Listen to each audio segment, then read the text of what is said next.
Hey, welcome everybody to Friday Night at the Crib, VXP Weekend Edition. I was in quite a good mood about the VXP Weekend until about a half an hour ago because they've increased the payout significantly,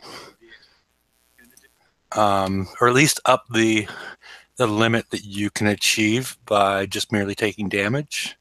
If you use a triple salty,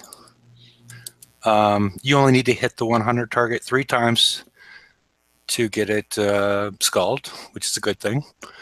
And I was trying to run a little experiment and figure out if you basically just took a quarter damage and then waited for the 10 minutes and then retreated, a quarter damage to each ship, and then retreated and re-entered, if you would get a lot more VXP. And I was running that experiment, and the way you would do that is this is the old 100 S target, whatever that we saw from last year. The ballistic cannons will kill you in one shot unless you have armor or armor specials on it. But the big turd in the middle spewing out radioactive damage, if you're able to get slightly over from that and not take a direct hit, you only take about a quarter damage. So I did that little experiment, and then now it's taking me with my dead fleet. Then I went back in and killed it off just to test everything out. It was 4 hours from my fleet to get home. I went all the way back to the tower right next to my base. Now it's going back to the tower where it came from.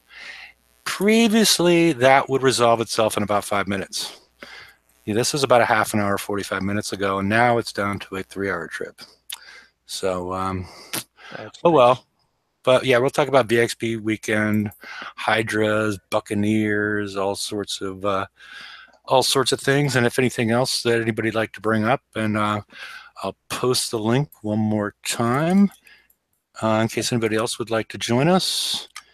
And it appears to be working this week.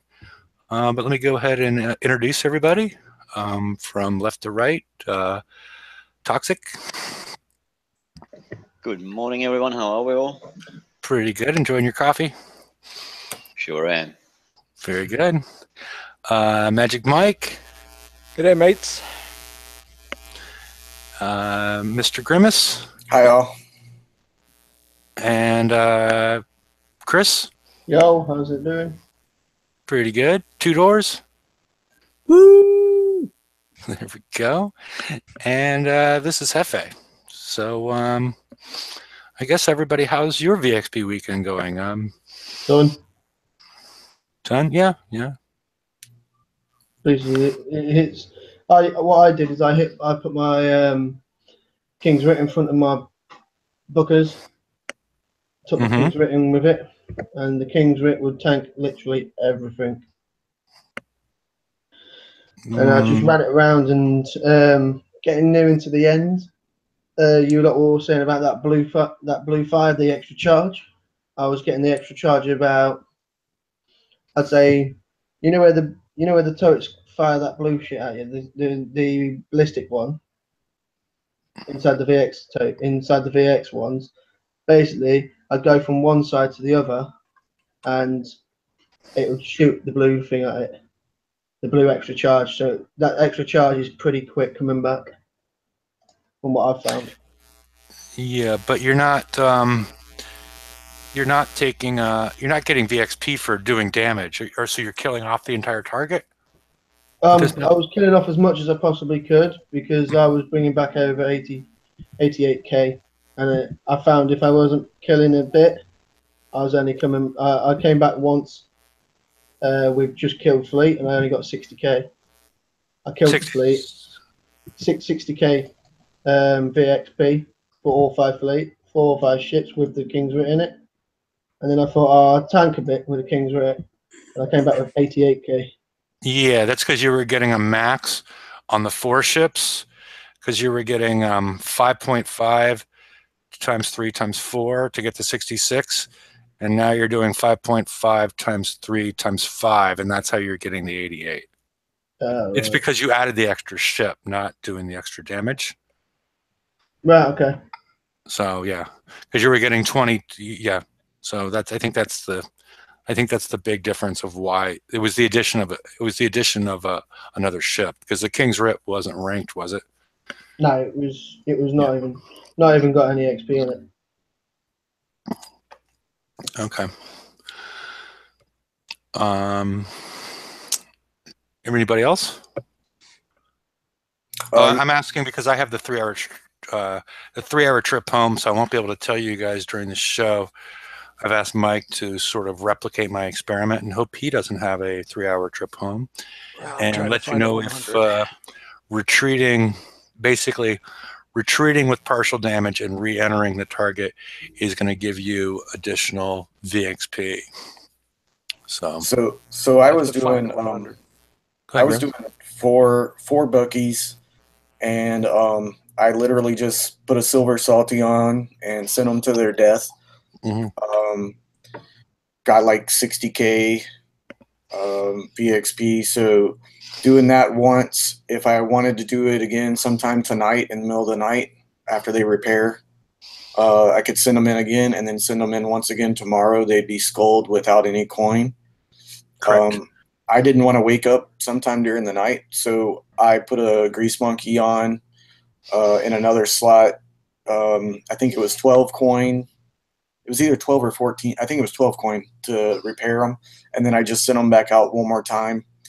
So I'll just get up tomorrow sometime and send them out, and they'll be skulled. So pretty painless. And then I'm running my cannoneers around and getting the defender tokens to skull my Omni and my Hope. How bad is the lag when you're trying to use your cannoneers there? It's bad if you don't let everything pop up. So you kind of go and hit the ballistic turrets that are kind of in the middle. Not the middle, but like the ring around the outside. The ring around the outside, yeah. Not the complete outside though, because those are all the radioactive turrets. So it's like it's the middle line of turrets. And go around, kill all those, and let everything pop up, and then take out the stuff in the actual middle. Mm-hmm. Or the outside, whichever way you want to go. But if you don't do that and you're letting the walls pop up and everything, you're gonna die because the lag is horrible. Okay, it so sounds like a good plan. So you're able to do it pretty much damage free as far as collecting the defender tokens. Yeah, occasionally I'll take a little bit because I'll drive too close to the ballistic turrets in the center. Mm-hmm. And then occasionally, if I lag, I might get some splash from the radioactive turret, but it's like nothing. You know? Okay. Cool. Yeah, I have enough to rank up from last time they did this. I have enough to rank up 3 defenders, so I haven't really tried yet to do that. But yeah, with 3 of them, I mean, because I think the max is 99, right? You should never have to worry about a defender for the rest of your life. Yeah, I mean, at this point, I'm just collecting tokens because I should be able to skull both of them already. But yeah, I'm just trying to stockpile as many as I can. I see. So you're the one that caused me to go like 50 sectors away, and nope, I'm not in your world anymore. Oh, you're not? Okay. So why have you got 3 hours drive time home? It's the long trip home glitch. It's after your fleet dies. Okay, you understand it now? Yeah, after my fleet died. Yeah, and we thought it used to be resolved. I had this happen to me during VXP weekend before, and it resolved itself after 5 minutes. This time it's not resolving itself. Because I'm on like 45 minutes. I'm down to a 3-hour trip home at this point. I had something like that. Have you jumped since VXP came out? Before VXP came out? I haven't jumped in months. No. No, because that's what happened with me. I jumped and jumped away from my alliance, and my alliance took a screenshot and turned and said, "Chris, why is your fleet back in the world? You've moved worlds." So you popped to a different world. I went and popped up in my old world where I was with all my alliance. My alliance took a screenshot and said, "Why you're here?" And I had a 5-hour return on my fleet. So that's one what can happen. That's why I said, "Have you jumped?" Because you could have had what I got. Yeah, I mean, there's a chance I could always jump over to the sector where it's going, see if that works. Well, yeah. You won't be able to with the ship out. That's yeah. true. That's very, very true. Yeah, but it's very frustrating because I'm out the repair time, I'm out the Silver Salty, I'm out the limited time in the VXP weekend, and if any of the experts are who are reviewing it right now, yeah, it's not 30 gold. No.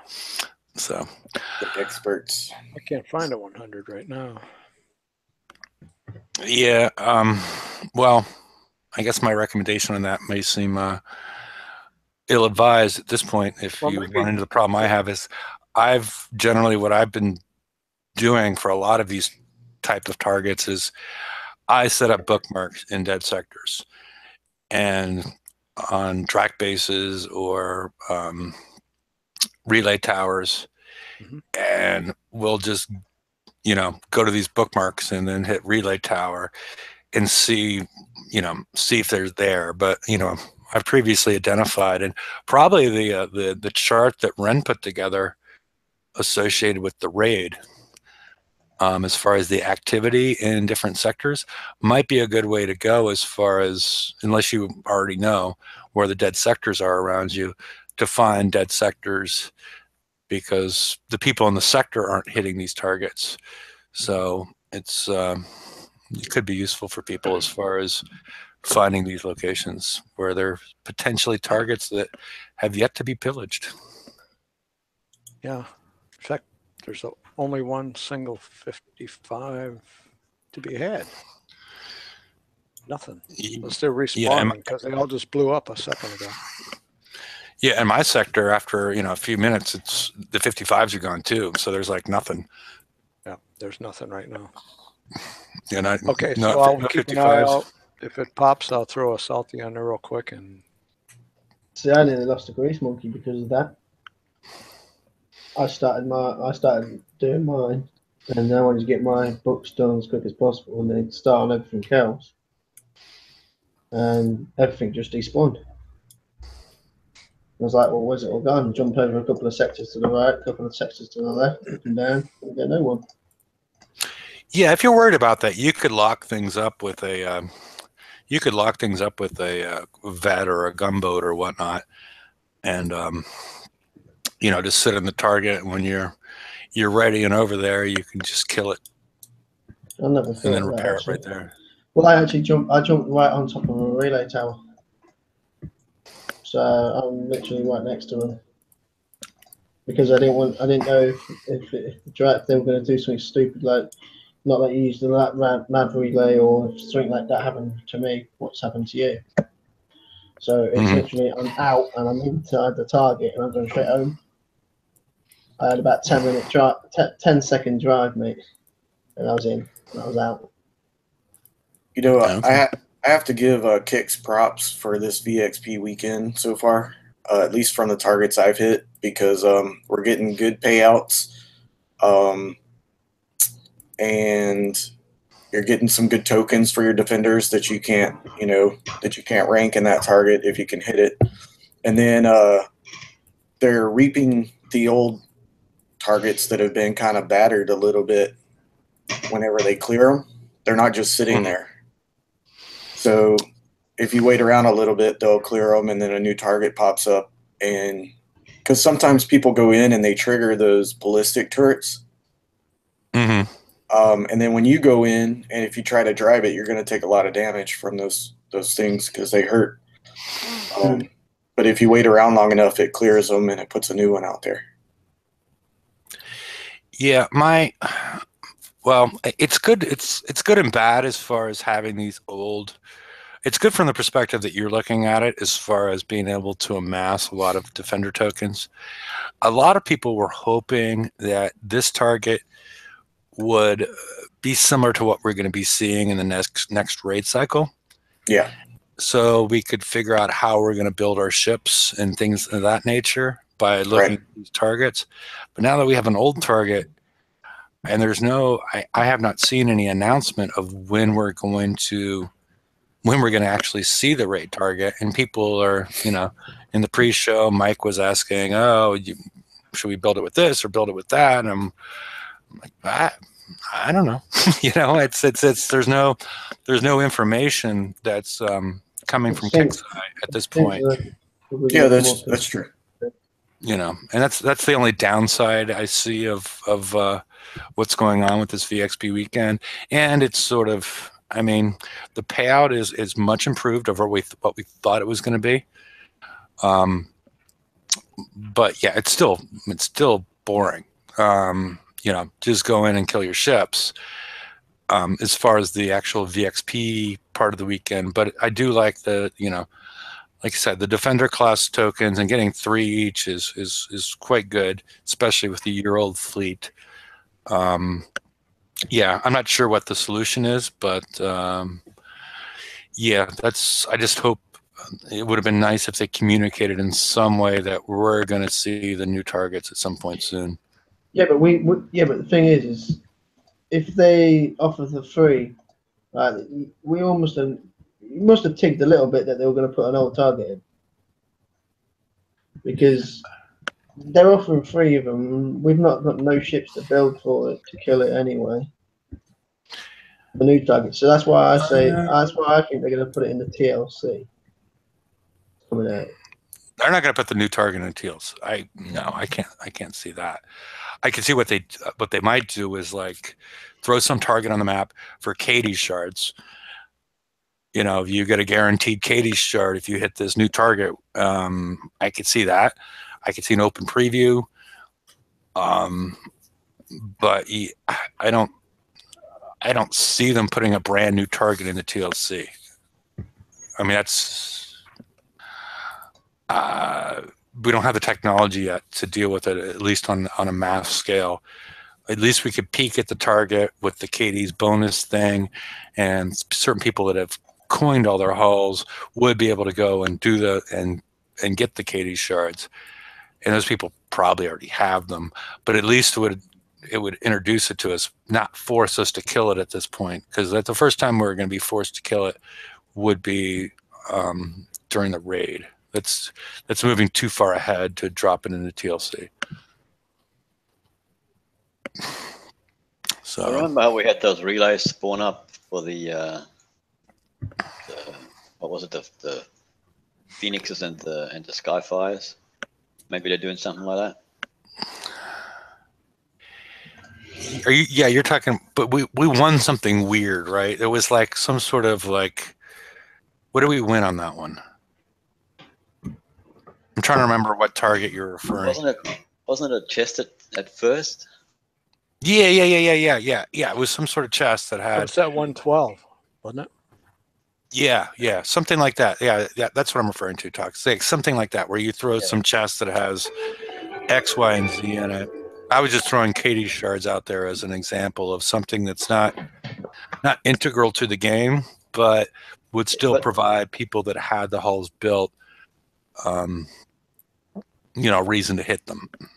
But you don't remember that they had these targets that popped up around the dubs for the Phoenixes and the Skyfires? Yeah.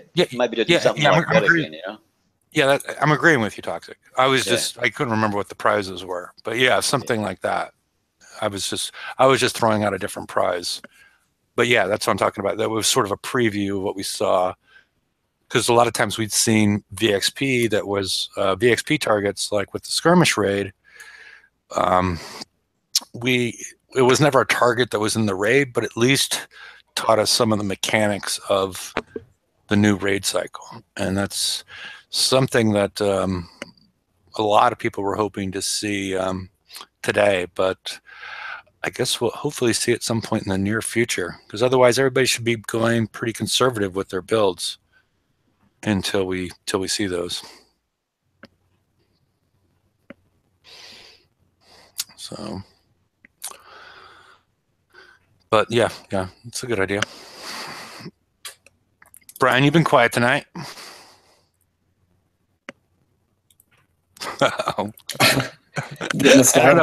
Doing level 4 of prize pack 2 of the Fang thing. I had never actually done this target before, and I don't want to die. I think I'm okay now. Yeah, I mean, I just killed, or I got killed. Salty 1 of 3 down. You know, glad that I'll be able to not have to worry necessarily. They needed to up the VXP, and they did. I killed 2 quickly for the 6 VXP. So with that and what I had after, I can probably skull Hope and Omni, because 120k should do it. Definitely don't build everything right now. If you've gone and completely built your fleet before you'd even get the chance to see a target, I don't have pity for you. Fun comment I've seen so far is someone is complaining on the VXP targets that there is radioactive damage at all. There's like, why is there rad damage? They said we wouldn't have any. And the comment that he meant that was most closely associated with that was there being no radio charged armor. So I had fun with that, but professional fun, not actual fun. Okay. And I think I found out that I never should have taken AA3 off of my Fang fleet. Oh, you put the new one on? Yeah. That was a bad idea. Yeah. My buddy did that. My buddy did that, and he was taking twice as much damage. I was taking way more than twice as much. It was bullshit. You still get hurt. It's still bullshit. But that number 2 is the old VXP target, and also the 89. Yeah, I mean the first 2 are fine. The third one, I got the dumbest goblin drivers in the world, and they wouldn't come after me even though I was seen, and they wouldn't reset, which is something that they had never done before. But anyway, things are going all right. I'm a little concerned as to how I'm going to juggle the repair time between this fleet, the Bucks, and the Fangs, and the FM, which we have a shorter time for because 6-day raid. So that's going to be an interesting problem. Okay. Yes, and do not use your hunters in anything after second run. It'll just melt. Yeah, I like how they lied straight away. Where it's like, yeah, you only need 1 fleet, da-da-da-da-da-da. Maybe they put it in the context of the raid, but we all knew better. They're full of shit. And they are. So there we go. Nobody is surprised. Everything moves on. But if you were all in on hunters or didn't have time to build both fleets, that really sucks. It sure does. I've got the Phantom and 2 Fang, and I could do the first and the second run through okay, but my Fangs died when the hunters, just as the hunters came out, and I got them all killed except 1 hunter, and that was about 80% dead. So I thought I'd be pretty safe of bringing my hunters in and killing that one off. But it was even Steven. It killed me with one volley, and I killed it, and it just happened to work out.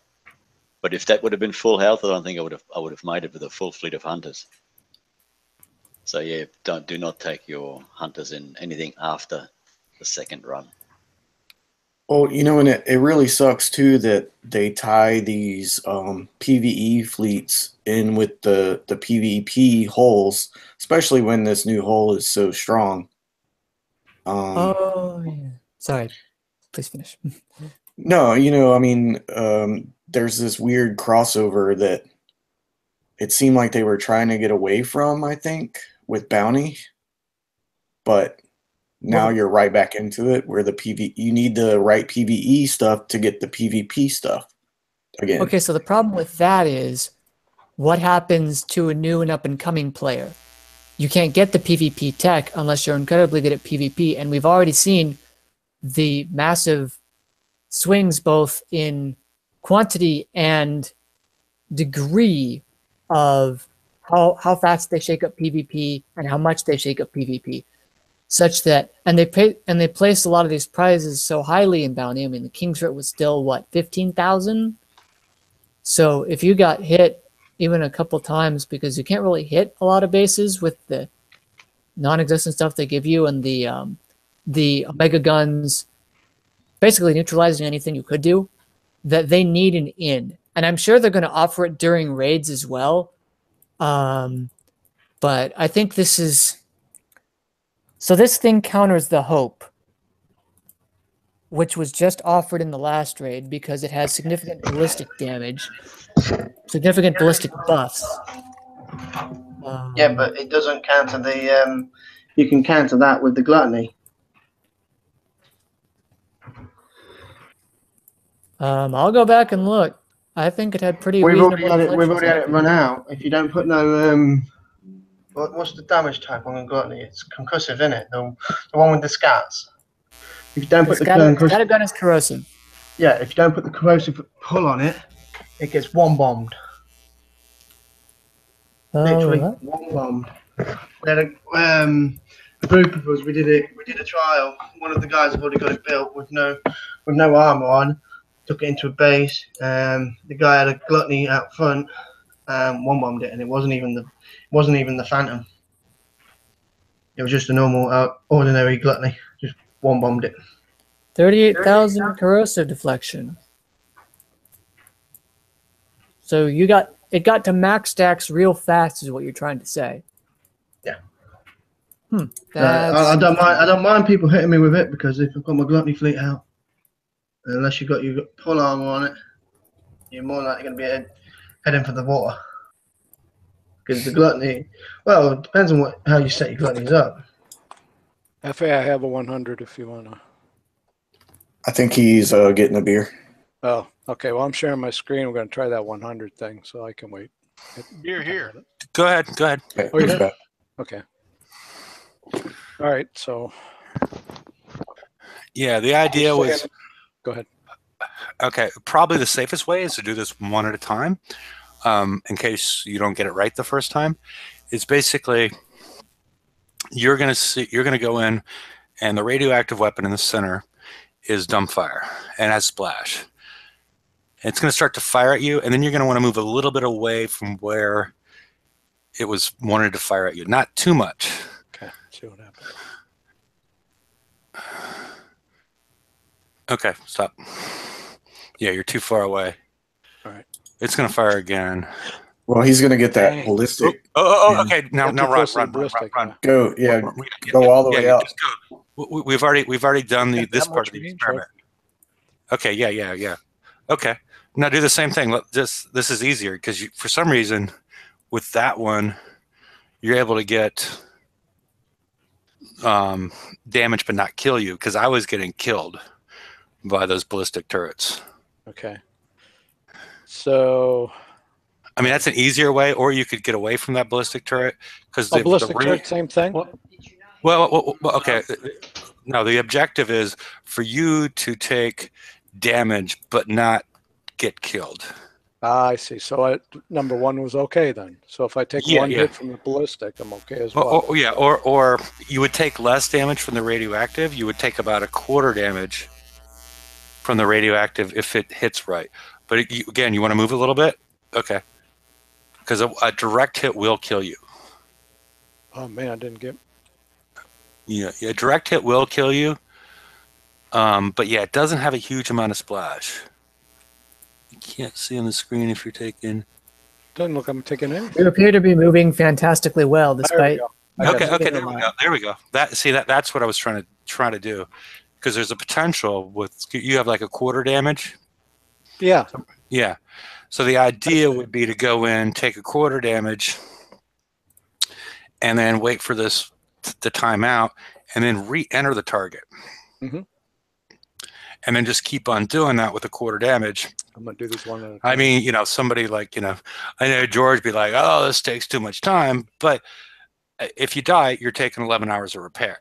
Yeah. So this would potentially get rid of the 11 hours of repair for sitting around and, you know, watching TV and letting this thing time out. Give me another shot tonight.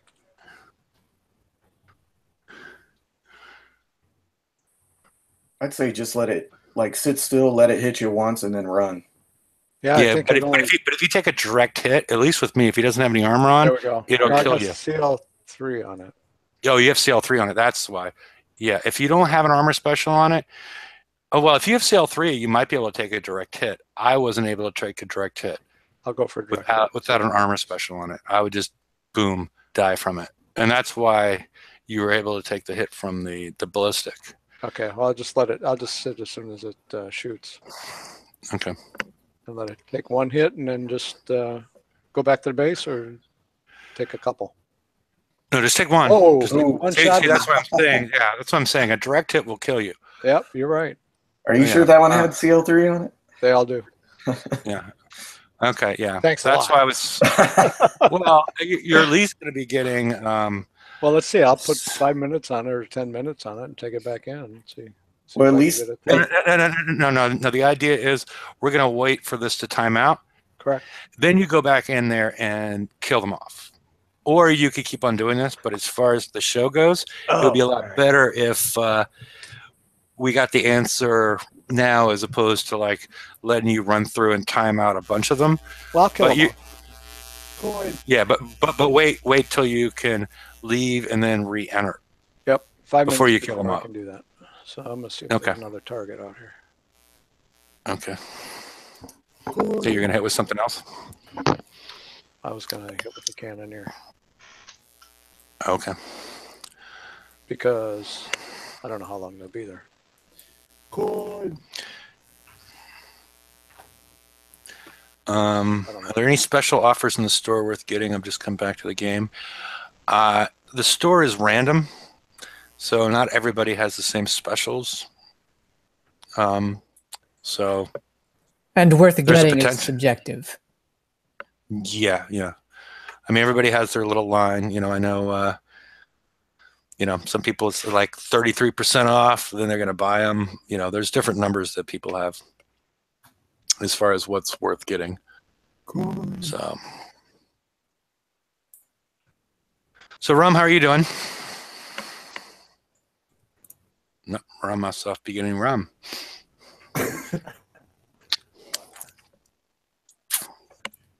Are you hitting? Oh, I'll put it on. So you're hitting the hitting with cannoneers to get the. Sharon, I'm sorry. No. It's I put you on a present at this point, so other people could see it. Because otherwise, it was just voice activated. It's a lot of pressure. Well, you know, I know. I remember last time I put you on. Yeah, I remember what happened. You started running over mines. It was ugly, yeah. yeah. It was like, oh, you got this crazy overpowered fleet really with 4 Zealous, and then you just started boom running through mines. It was amusing, but yeah. Oh, you're doing well this time. Yeah. Anyone else find yourself trying to drag the screen over a little bit? Yeah. I do that. See more of the target. Yeah, and that's the thing I've noticed about some as these targets get bigger, and the speed of our ships increases. I've noticed that I'm running into the issue of I spend more time scrolling over than I am actually controlling my ships. Because, you know, I find it, because before, like, the targets, like, you don't really have to scroll over that much, even zoomed all the way out. It'd be nice if there was, like, a third level of zoom or something, so you don't spend as much time, or just make the target smaller. You know, I think that's the issue. Yeah. Because we have these huge targets at this point. Got myself. And and the action is, you know, especially with things that are firing from so far away, you know, like the gluttonies with the mortars, that gets to be annoying because if you're, I've never really driven zoomed all the way in. I can't even imagine how you would play the skirmish with zoomed all the way in. I've never tried it because you would never see the mortars coming until it was too late. Yeah. I did a little bit when I was just doing one-on-one with fleets, but I never did it with the mortars. I don't think I ever fight that other target. I don't think I ever fight zoomed all the way in. Yeah, you just have the buoys left. Oh yeah, that's right. There's one up there. You can just hit. No, there's 4 of them. You could just hit. You could just hit S. Yeah, I did miss them all. Okay. Yeah, you could hit S, and I think you're safe.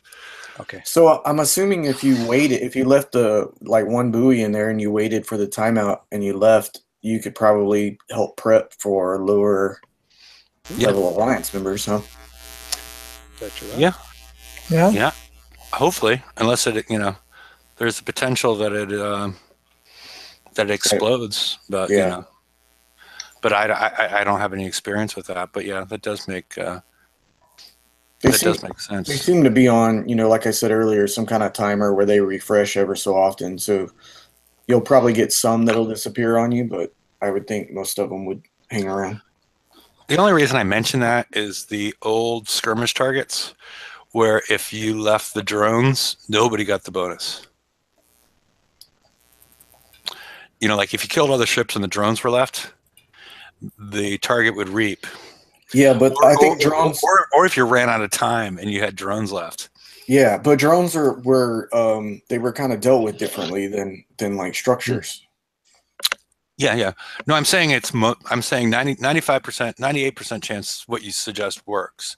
I just have never tested it, and there would be the potential that something weird like that would happen. That's all I'm saying. But yeah, it's worth trying. I wouldn't recommend against at least trying it, especially if you can do it as easily as Mike did. You know, there's no issue with just trying. Okay, so this should time out soon. Oops, wrong one. Did time out. Man, you got battles on many fronts. If only you knew what's going on. The half-dead one. This is Buccaneers. There we go. Yeah. So Brian's got his electric personality going on over there. Mm-hmm. I am playing other games because 34,603. No, I was commenting. How much was it? 34,603. Okay. Wait, but you didn't have did you have a crew on it? Yeah, triple salty, right there.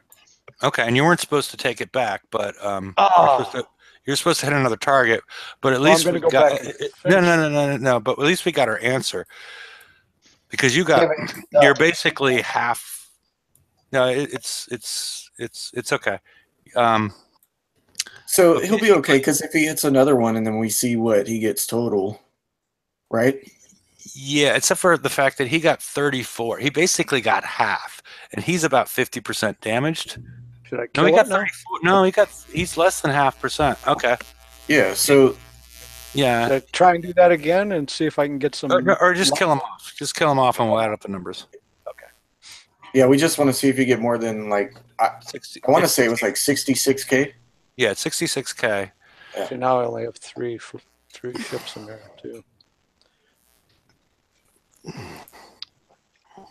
But if you want to test it, I can coin the repair and just get it over with. See, now they're taking direct hits. They're taking direct hits, and there we go. Up 3. There we go.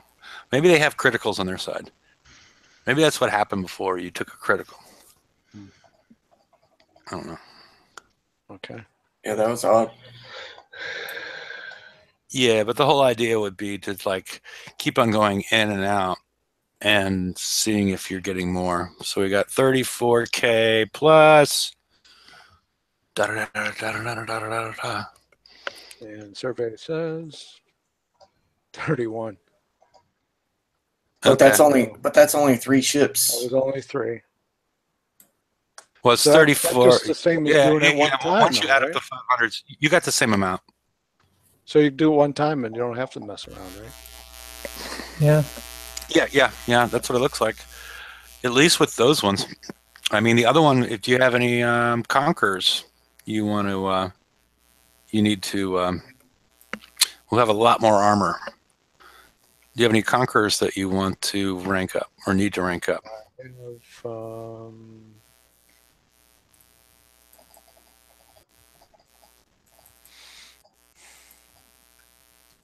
because the Conquerors have a lot more armor. Because these things only have 15,000 armor, so there's a chance that they were optimized for the Buccaneer, and I have 3 twin blades. Okay. Oh, I should put them in the salty, right? Yeah, the one with the salty crew. Yeah. Come on, Mike, where you at?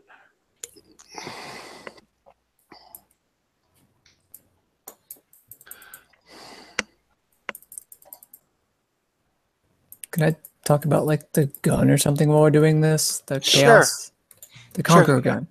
Yeah, go ahead. Yeah. Divide by 15. Oh my God. Shut up. Divide by 15. That's the damage dealing with each salvo. Oh my God. Okay. Now that's done. Yeah, I never understood that gun.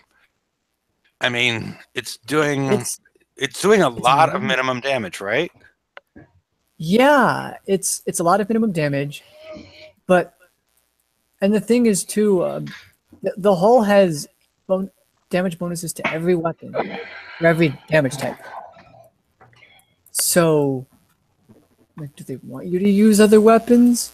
Do they want you to stick with this? Because before anyone thinks they've found it, the mass augmentation nexus, it boosts your critical chance of the gun, to be sure, but it only boosts your ballistic critical damage. You'll get crits from the rest of it, I want to say, which is nice. It certainly helps, but you're only going to get double crit damage versus triple crit damage with only triple crit damage with ballistic. Unless you put other crit damage specials on, which I don't know why you would, but there we go. I feel like it's a bit of a slap in the face to the Hope, which has no ballistic deflection, and all of a sudden, hey, now we have a fantastic anti-ship ballistic gun. Yeah. Nice balance. Nice balance. Yeah, I mean, I mean, if you put them one versus the other, right, then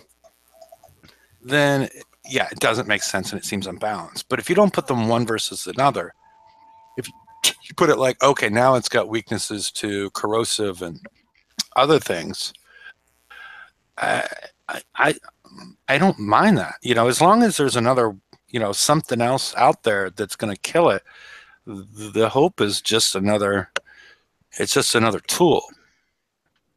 Not in the negative. Not like the kids say it now, but like a screwdriver. Not the thing with orange juice and vodka, but the other one. Phillips head and flathead, and what are that square one that Canadians use? I haven't quite figured that one out yet. But I did find it's in metric. I did find some stuff in the house with that.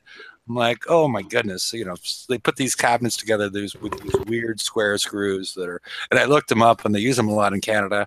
And I'm not really blaming Canadians for it, but it does happen. And you have to go to a specialty store to find that screwdriver that takes those screws out, which I found to be really annoying. I think they're Robertson screws. Yeah, that sounds right. Yeah, okay. Unless I went completely off topic with Canadian screws, but You don't mean the left-handed Phillips head screwdriver, do you? What? I think you can prep the hundreds of them. No, not Phillips head. But we have Phillips head. In the U.S., we mostly have Phillips head and flat head. And there's here in Australia, we got the left-handed Phillips head. You probably haven't got that one over there. But you got to turn it the other way, right?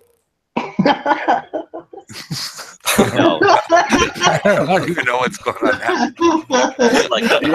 I'm helping. I thought I threw us off topic until we got to the left-handed Phillips head. So what's the difference between a right-handed Phillips head and a left-handed Phillips head? It's like checkered pine. There's no difference. It's like the way the toilet flushes, you know. Yeah. Oh, okay. That was my joke. Yeah. Okay. All right. Now I got it. Yes. Yeah. But Matt understands it. Yeah, the why he has the square bits in his tool pack is because of I think it's the Robertson screw. Yeah. But yeah. I found them throughout the house, and I'm like, I just because it's I don't have a screwdriver that looks like that. I'm assuming you don't want to watch this anymore. Well, we'll go back to it when because you're just sitting in the base, right? I put the other Conquerors in. Yeah, but right now you're waiting for it to time out. I was waiting to we want to see if spotlight you when you actually went back in the base, and then when you landed, because the prediction is that 66 times 0.75.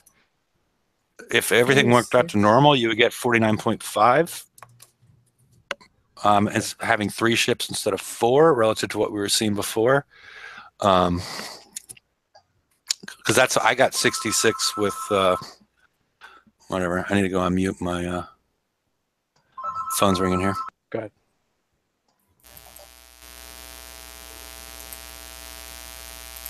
So Grimace, does he want me to put the Buccaneers back in there? Or see what happens? I don't think it matters anymore. He got his question answered. Okay. Well, that's why I said in my stuff.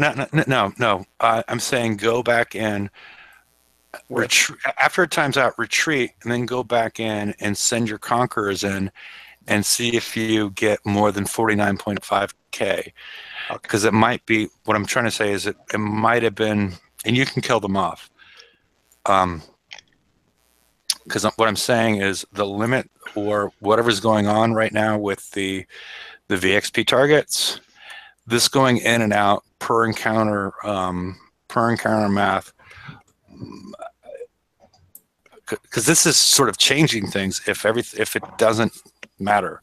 But I'm expecting that you would get a number larger than 49.5 is all I'm saying. So I got 3 twin blades in there. Why? I'm out now, and we'll see what. Because we're trying to figure out if there's a cap limit in there, because these have more armor, right? Why would they?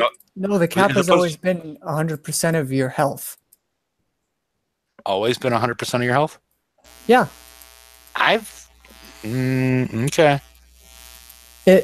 You can deal damage equal to your health, and you can take damage equal to your health. Okay. The first runs into a practical concern, because you will deal more damage than your health at some point, usually pretty quickly.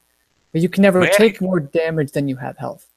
But actually, wait. Oh, this is your cannoneers, isn't it? Yeah, I'm waiting for the. Okay, I always thought you were. The time. I was like, those twin blades are tearing it up. Yeah. So, Cuttlefish has asked a couple times about the new weapon that goes on the OP.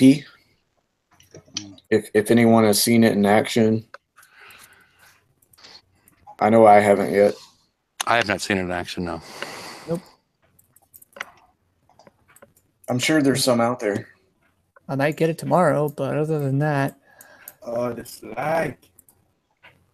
And too, I kind of wonder, like, once you take the Omega off, are you kind of leaving yourself open, depending on how your base is built? Are you leaving yourself open to hits by anything with the bus running as a flag? I don't think so. You might want to have something like, because I guess Hope's can kill Ritz.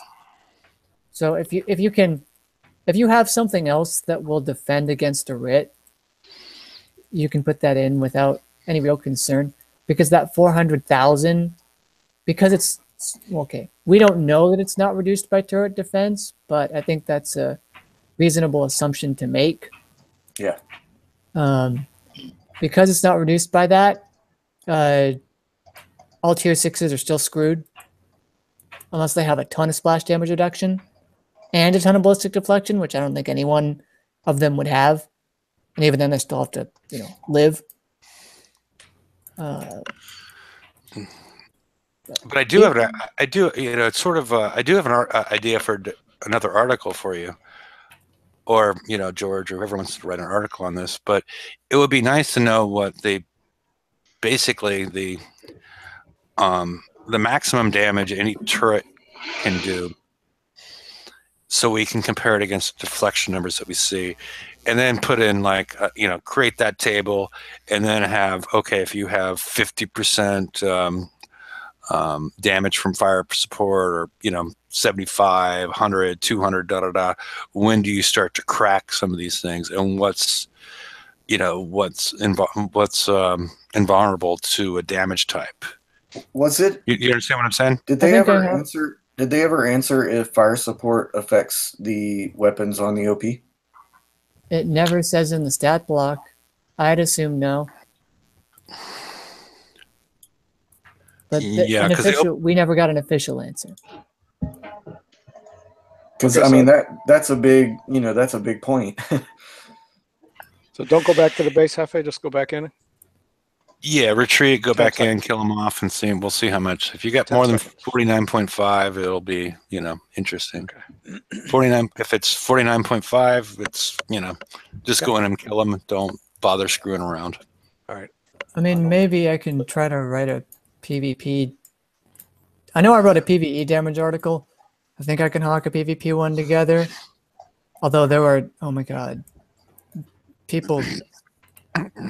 It's a lot of work. It's a lot of work because you got to remember, okay, this is the right special to put on, figuring out what the damage is for all the special, all the right builds at this point in time. I just need to know the formula. And thank you, Ren, if you're watching, because you told me the correct formula, because I didn't know it because it doesn't make actual sense.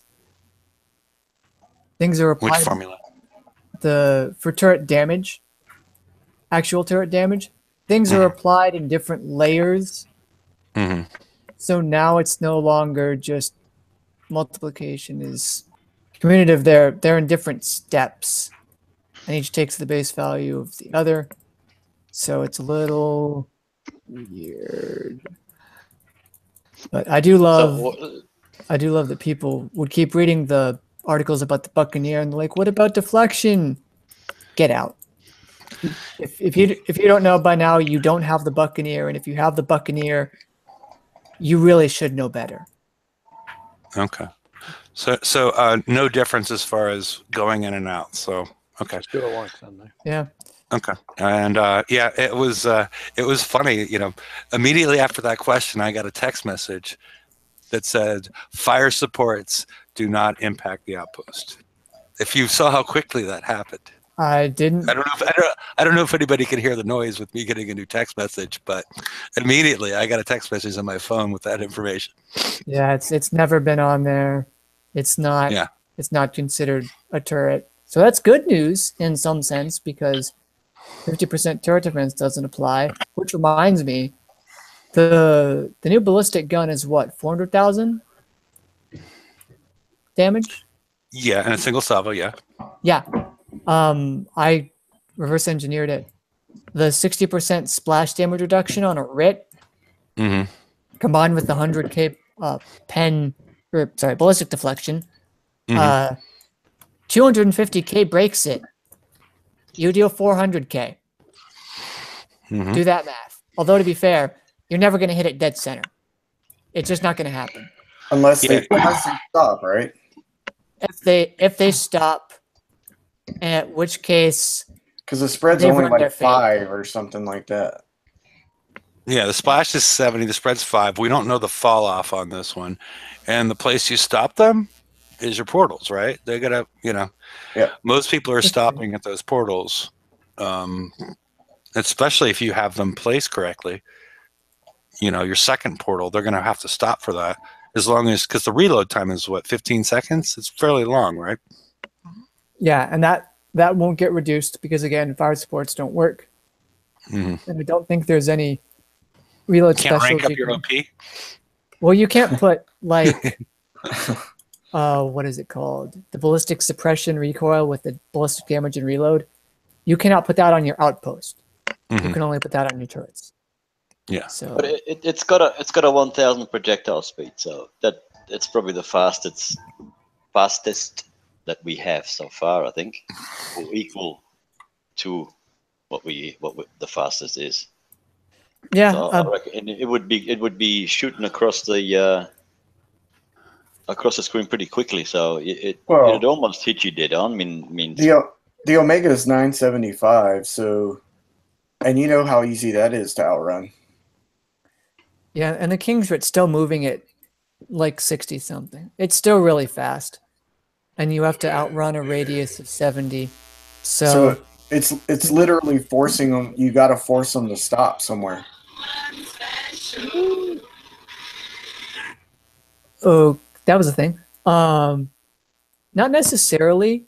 A lot of people are building switchback bases now. So even though there's only imagine a circle with a radius of 70 range. If you start that on your switchback, even though there's a 70 radius they have to dodge, they might have to move 200 or 300 units with significant turns in order to get out of that. And they wouldn't be able to do that in time. And this isn't even taking into account things like the Sand Traps slow field, or the Phantom Gluts slow field, or Lockdown Rockets, which is going to be my favorite. So there's plenty of ways to slow it down other than forcing it to stop. And if you can put enough in, you don't necessarily need to do everything. And so basically, as far as the paper stats go, you want to put this on your OP pretty quickly. I would. That's if you can get it. That's if you can get to the third pack.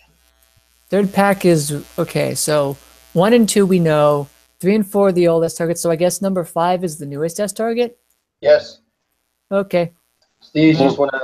Yeah, no offense. I found it the easiest one out of them all, just purely because I've done it over. I did it over 200 of bloody times in the raid. Yeah, I haven't, but do it in two. If you're gonna do it in 2 stages.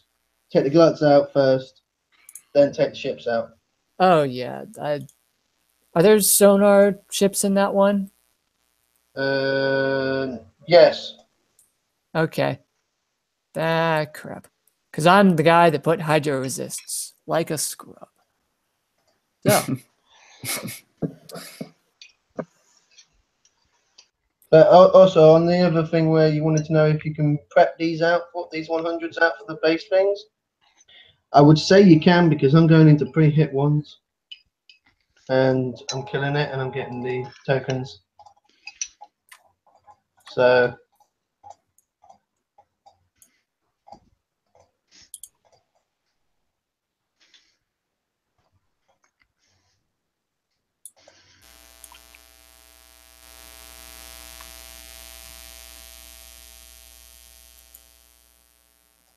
nifty. Well, I just realized the new kinetic motion cannon doesn't even have a salvo. Yeah, one shot. It's just one shot. Correct, one shot. Wow. Now, if anyone can tell me that answer, maybe it's you, Brian. Why is it 430,023 or whatever it is? What? Why not just 400,000 or 450,000? Why has it got that little number in behind it? What could the meaning be? Is there some kind of a I don't know. There'll be a hole what comes out which you can only hit 23 damage on it. Yeah, maybe some sort of flag for 23 min damage. I don't know. Yeah, I just find it very peculiar. That's with that little add-on there, like rather than making it an even number. Why would you do that? There must be a reason behind it, It's more pleasing to the eye. Tinfoil hats on, everyone. You have more damage though. Because math? Well, they're bad at math, so I don't think so. Well, they want to make you do math. Well, I got a full-time job starting soon, so I'm gonna have less time to do math. And we haven't. What? We haven't seen the tier 7 holes that are coming out next month, so maybe there's something with that it puts it very close, you know. So we end up getting minimum damage or something.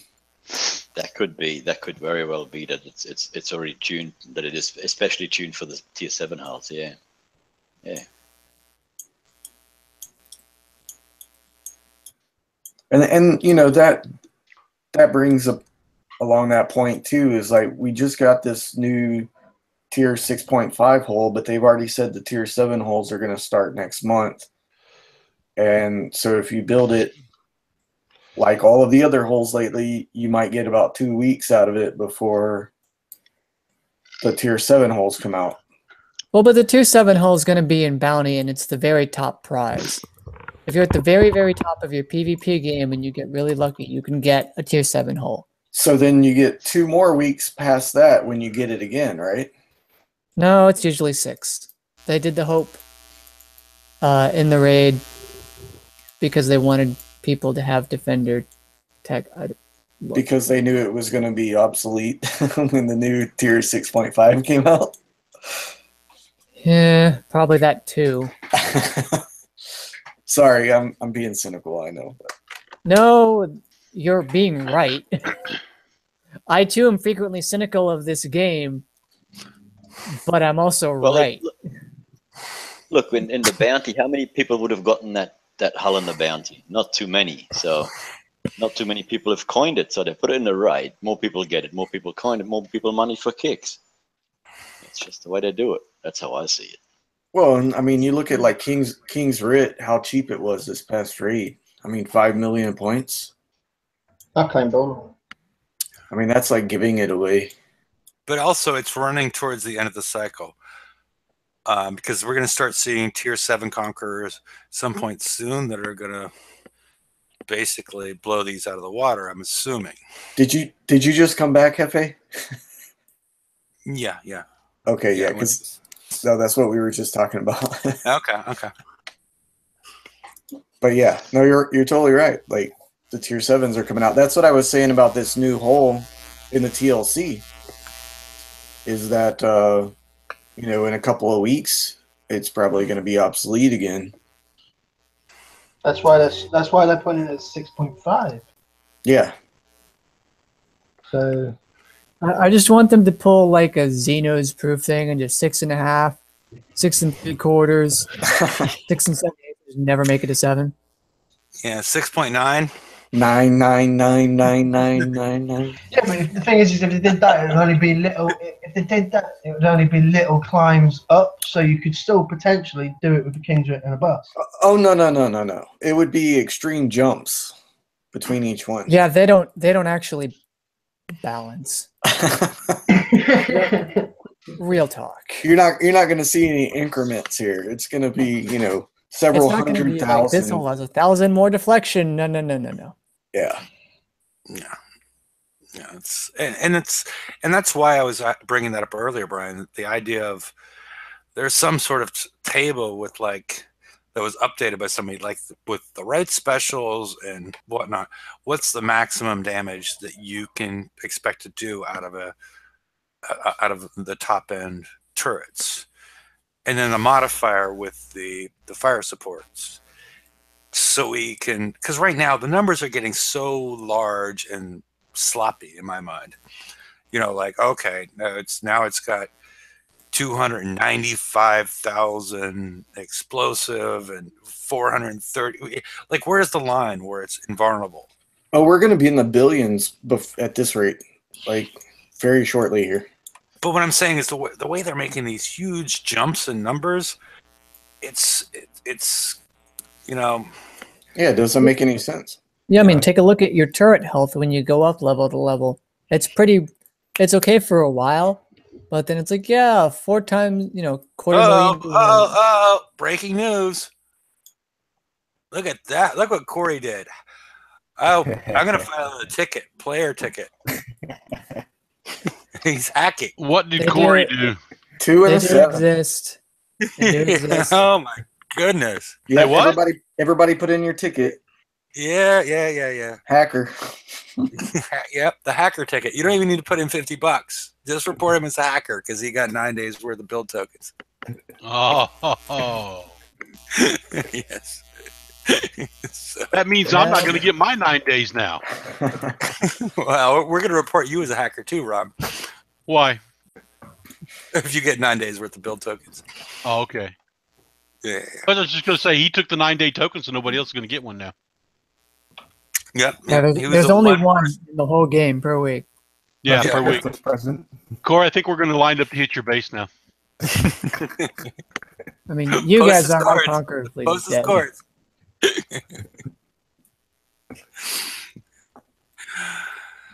Oh my goodness. There's the new FM prizes too. Did we talk about? You know, I can get another beer and you can talk for a half an hour on the Reconded. Right. But hang on, before we go do anything else, we've tested. Mike kindly tested out the 55s or whatever he's just done there with going in and out and whatnot. Yeah. So what did we learn from that now? For what for a non-coiner or for a low coiner? What targets would you advise them to go into? Would you tell them to go straight to 100 and bang it all up, or keep going in and out of a 55, or what would the answer be there? What was the answer there? Probably hit the 100 and then just hit it and quit it. Hit it and then go watch TV until it returns to your base. In my case, if you watched earlier in the show, it's still 3 hours until mine gets back. Yeah, and don't make the mistake of hitting repair when you didn't want to and spend 20 coin. I see. Because if you start at the beginning with 4 Buccaneers, you have 11 hours of repair. You only need to hit the 100 3 times at full health with a triple salty, and you're skulled. And so there's plenty, basically, you only need 22 hours of repair time out of 36. Now, if you have the 4. question is how do you rank anything else? You send it in and have it die. I ranked my Skyfire up a bunch. Just send it in and watch it die. Same as the rest. How do you do that with the Omni? Shut up. It doesn't move. You kill the target itself when you VXP defender. Unless you're being difficult, Daniel. The way to do it. Oh, they're actually giving the defender tokens now. Daniel is always difficult. Yeah, unless you're being difficult. No, I'm not. I just don't know. That's what I'm trying to answer you. Go in with your cannoneers, hit the 100 twice, and use those tokens, and you can rank up your Omni. Oh, okay. It's the 100 from the last raid cycle with the kind of diamond shape, and the 4 long guns and the big gun in the center with the 5 small ones surrounding it. It's that one. Yeah, I've hit it several times. You'll be fine. Yeah, you'll be fine. What got tokens? You get 30,000 defender VXP per kill. If you killed it. You only need 2. It's great. And what about like something else? the Cadies. Send it in and watch it die. The Cadies. Yeah, the Cadies. I will rank on the Cadies. I did that once. I got 1 star. I got 1 star on it, and I have like 18 hours of repair. That's with a grease monkey. Well, you get about 16,000 VXP when you die. So yeah. But what I'm asking is where are the earths? How do you rank up your Cadies is what you're asking, right? Yeah, how am I supposed to freaking rank that up? Because, it's going to take forever, basically. And I was hoping to see the earths. That comes with having a Cadies, dude. I'm sorry. Yeah. Coin? No.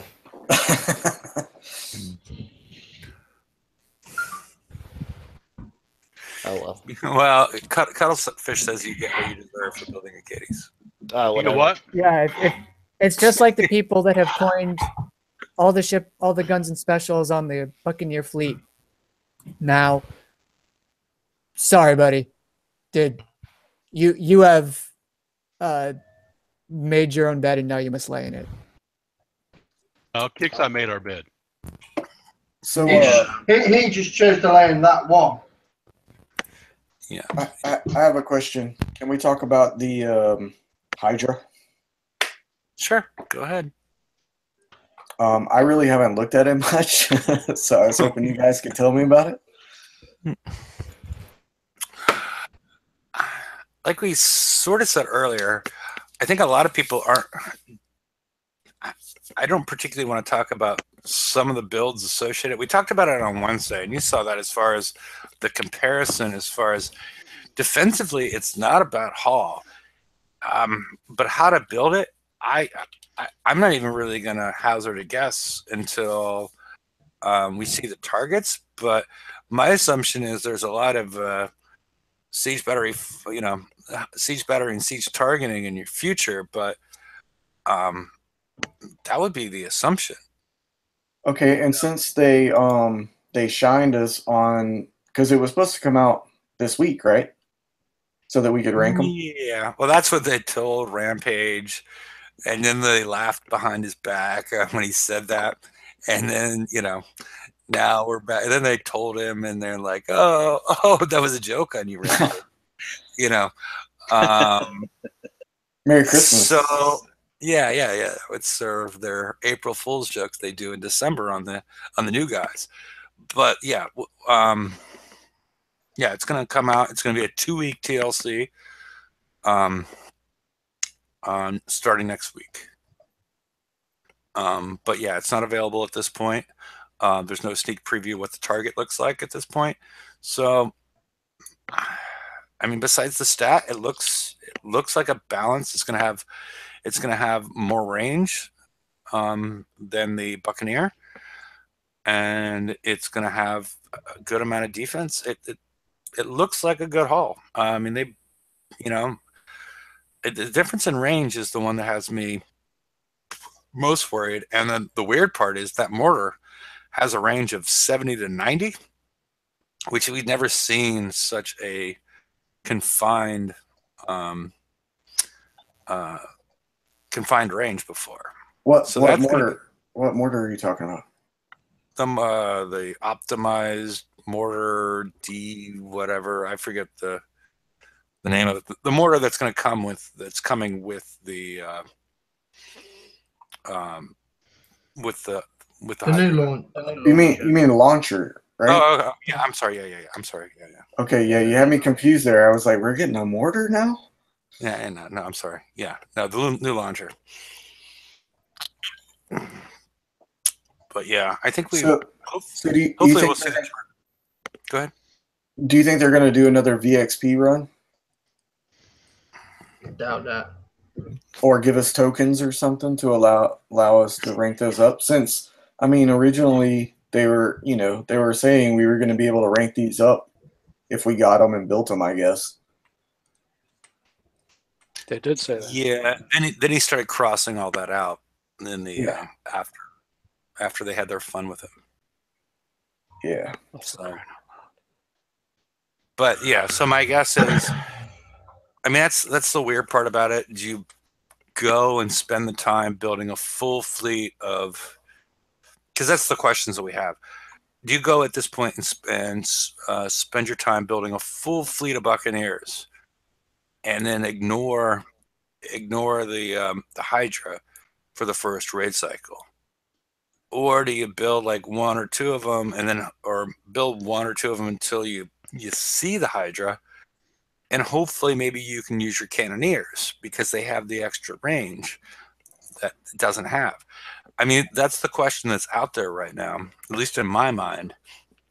And this is what happened previously with some of this stuff is, sometimes sometimes the skill hull of the older tech is actually better than the new tech.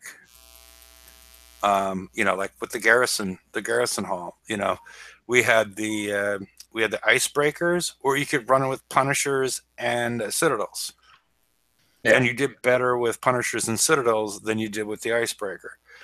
And I'm not sure if this is that situation repeating itself, because you had additional range at that point. So it feels that way, but I don't know what's, until we see a target, I don't know. It's not even until we see a target, I feel. I think it's until we see what they're going to do with the elite targets this raid cycle. If they're going to continue on with making one of each, then I think the strategy is to fully devote yourself to a fleet so you can at least get something. Because the half-built fleet's meh, and even then the skill hull will still take a little bit of damage typically. Obviously, they can be mitigated, but it's very difficult to drive the skill hull well. And if you have two sort of complete ones, which is probably what you'd have, if you started building Hydras as soon as they became available, two sort of belted unranked ones won't do you much unless you have extreme skill and patience. So I'm gonna build X Buccaneers until I'm happy with it, or whatever X is whatever I can, and switch to Hydras maybe after the Buck fleet's done. Thing is, if they actually turn around and said, well, we're going to be getting the flank for the Buck, or not, because that's averaging out about 14 days for a hull. Yeah.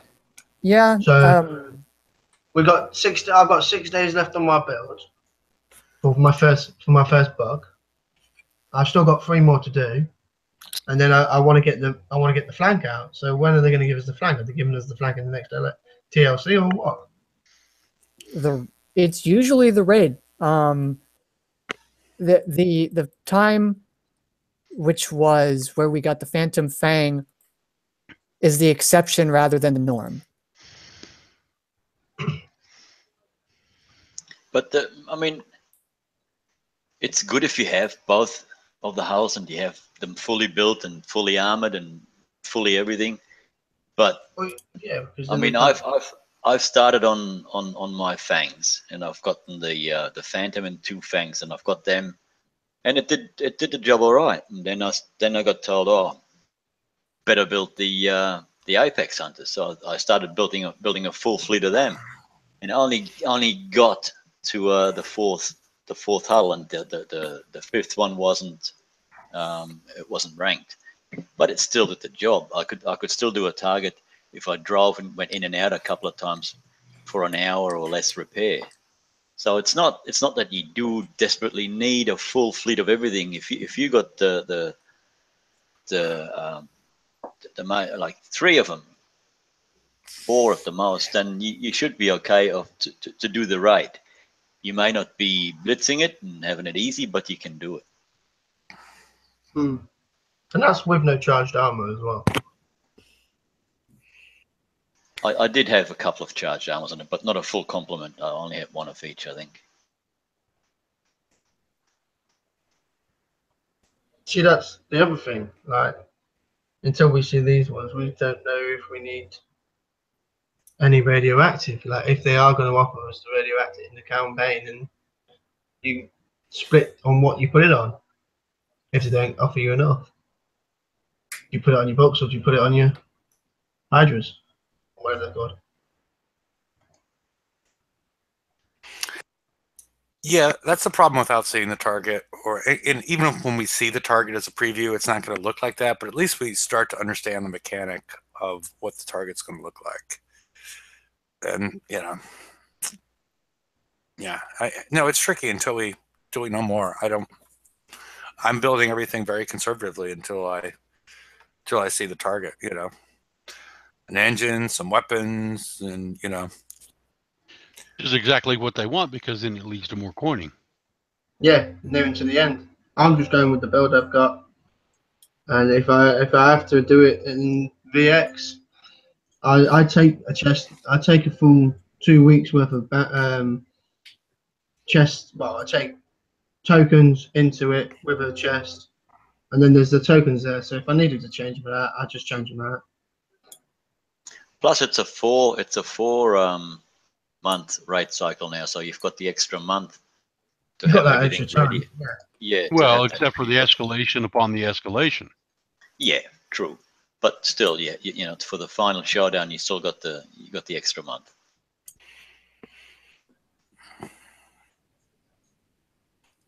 Yeah, it's true. I mean, you do have an extra month, and so that's why I'm sort of, I don't know. I don't want to recommend it, but if I feel like I still have a bullet in the gun with having my cannoneers done. I think the cannoneers will be useful for the first raid cycle, not after the first raid cycle, but I think they'll have a use in the first raid cycle. As they are, or do they need to be refit? Well, I mean, it depends how much patience you have. If you have a lot of patience, it's just the fact that they get pretty fast and they have 100 range, as opposed to the Buccaneers that only have 97 range. And I'm just wondering if somehow that's gonna play. That 3 range difference is gonna somehow play, because the Hydra also has about 100 range. So the Hydra and the Cannoneer have this. The Hydra and the Cannoneer have the same range. Somebody's got their tubes unmuted. So I think it will take patience. Wait, when are we getting that Hydra TLC? Next week for 2 weeks. 29. Sorry to go off topic there for a minute, but I've just sent 2 Buccaneers, 1 Fangtooth, 1 Hunter, and 1 Gutspill Skyfire into a 100, and I've gotten. I did the trick that you just said there, Hefe. I mean, I didn't quite make it, but 3 of them come back out, and 2 of them died. Like the Fangtooth died, and 1 of the Buccaneers, and I've got the total of 49,644 VXP. Mm-hmm. Yeah, well, no, I said it wasn't a trick. It just send them in there, let them die. Yeah. No, they're not dead. Like only 2 of them. Let me just share my screen. You can see. Picture speaks 1,000 words. So this is what happened. I got 49,600, and 3 of them were still alive, sort of. Mm-hmm. 2 of them carked it, and I've gotten that. So yeah, I'll keep going that way and see how. Or if you go in there and kill the rest of this, you're going to get another 17,000. If you just launch this and kill it, the next time you're going to get 17,000. Okay. So it doesn't matter how many times you go in or out; it will not accumulate like it used to. Yeah, because that was damage done and whatnot. I was just hoping that there was something in there, but no, that's not a. It's. But again, it's. Again, if you can you can easily do it in the time allotted. If you just started now, if you have a grease monkey, I would throw a grease monkey on your Buccaneers, and so you can repair them and throw them out again and split the repair time, because basically it was 11 hours twice if you had 4 Buccaneers, so it's 22 hours out of 36, because you can let them repair naturally afterwards. Yeah. But if you started late, throw a grease monkey on there, cut that 11 hours down to 5.5, and that way you can get an extra hit or 2 if need be. Yeah, no, I'm just gonna see what happens. I'm gonna put a coin on it because I've only got 7 left, so I'll see what happens. And just before the salty runs out, I'm gonna run back in and see what I can do. You can always do like I did, take him out of the grease monkey spot and hit the repair button. Yeah. That was stupid.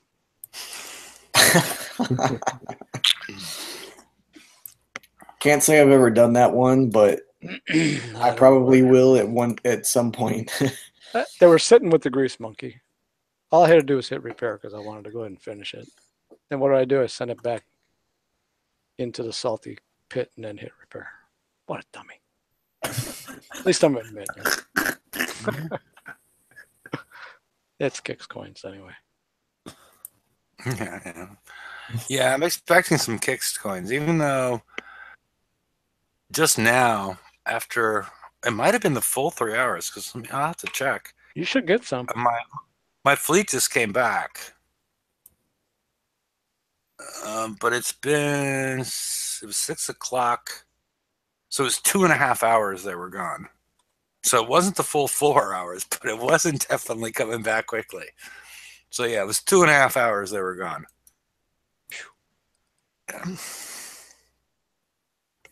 So I don't know what they did. I haven't got any response. The experts passed it on. They didn't want to do it. I'm sorry. Somebody may need a medic. Didn't somebody in chat say they were a medic? I don't know. We talked about 23 trucks. I asked him if he was logistics. I don't think he's. Oh yeah. Oh, he did say medic. Yeah. Matt, we need some help here. I'm not sure who it is, but I think somebody needs the Heimlich. Very least. The Heine lick? What? Huh? Huh?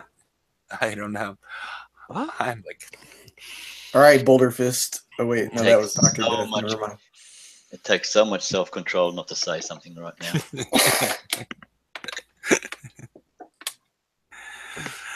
Oh, well. Does anybody have, because, on some of these shows, especially the Friday show, or even both, even the Wednesday and the Friday show, they try to create like a roadblock, like a point in time that people are watching it later, like get all the information they can within a shortest period of time possible before we start going, I just want to know if anybody has anything so we can just sort of notify them that there's not there might be some good stuff that comes up ahead, but nobody has it planned at this point in time.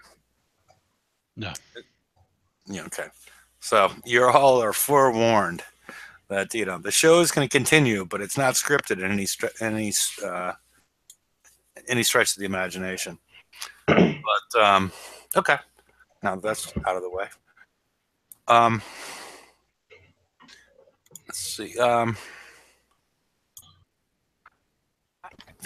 don't know. Does anybody actually have anything else besides VXP weekend? We've been bringing up the new ships, but is there anything else that's? It seems to me that the defense class tokens, you can probably prep them. I don't know what you'll need to leave for it to stay on the map, but I've been hitting ones what other people have hit, and you're getting the tokens for them. Okay. Oh, Leonard Skinner wants to know about the new FM prizes. I think they're all sort of crap, except for the warhead reloader. Unless we can figure out something curious going on with the recondite rocket that lowers reload time by 25%. I am going to put one. I am going to put one on.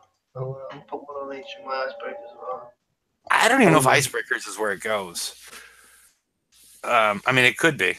I mean, they do put with that recommendation. I would more think that it goes on your hope. I'd hope it goes on my hope. Yeah. I mean, put some hope and lockdowns and whatnot, because you need to consider the fact that, you can one-shot a lot of stuff with the hope. You can one-shot the King's Writ with the single hope, but why put some specialty rockets on there to deal with the other ships that are, like the new ones. Some of the new ones they're only going to take minimum damage from the flails. But why not lower their reload or slow them down or something of that nature? That's where I see it. combination of lockdown and the recondit that's where I see that. I see that going on the Hope. I don't really. I don't know. Unless somebody can explain why it goes on the icebreaker. So on that, I don't even know how to say it. Recondite. Okay. Recondite. So it says that they have the reduced reload effect, and then in the text it says the reload is slowed for a short duration, but it doesn't tell you how long that is. Yeah. So, the reload time is 2 seconds. So is it 1 second? Or is it 2 seconds? Does it stack? But the reload time is, you said the reload time is 2? Yeah. Okay. And then once it's skulled, it's a half a second. But does that reload effect stack? Or is it just 25%? We don't know. Lord, you guys are still live? That's like pertinent information. Been an hour and a half, George. Jesus Christ. Grief. And my fleet came home a couple minutes before you did, which was good time. It only took, instead of 4 hours, it took 2.5 hours to come home. Lovely. So what's the question on the table? Let's go. Recondite missiles. Or rockets. Rockets. So do they stack? Or do you just get the 25% and you just keep on hitting it with them? And how long does it last? Like we said yesterday, I'm assuming that it's just the 125%, because if it stacks, you're going to have a ship that doesn't fire for the next year and a half. I mean, but then how long does it last? That's the question. It doesn't tell us. It should have. I mean, there's no stacking time, right? Mm-hmm. So it might just be one of those like tactical field effects. Once you're hit, you're on it. I mean, I don't know. Or they're done at that point? Yeah, because it matters if you're going to put one. Well, the issue that I brought up, or Grimace brought up, is the fact that it's got a 2-minute reload, and then you add on, if you skull it, you're down to half a second reload. And I need to look at the blueprint to figure out what the reload time is. Is it multi-shot or is it salvo? It's a salvo, salvo of 5. Okay, a salvo of 5, so you add another second onto that. So it's a reload of 2.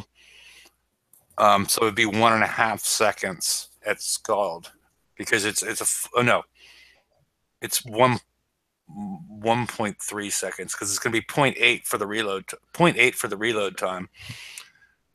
I'm sorry, for the salvo time, and the reload time is going to go down to 0.5, so it'll be 1.3 seconds before it fires again. So, I don't know. It's a tricky one. I mean, it'd be nice to see it in action before you start building it. But yeah, I definitely think the place is not on the icebreaker; it's on the Hope. It's kind of funny. Like they're simplifying the blueprints, but they're not really simplified. It's still a very complicated weapon, and they're leaving out pertinent information. Yeah, they're making them smaller, but giving you less information. The way I read it is, you get a 20. Once you hit something, it gets a 25% reduction, and that's it. It stays at that 25 for the rest of the battle. For the rest of the battle, otherwise there'd be a time on there. Yeah, because if there wasn't a time on there, you can actually stack it, then that means they're going to end up not actually firing.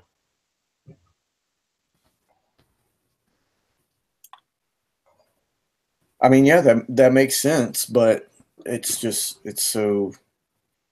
If that is the case, it's a dirty weapon. It's just ridiculous that they can't explain that. Well, then you don't even need one. Yeah, and I was under the impression that we were supposed to be getting these stats in the stat block now. So, what happened?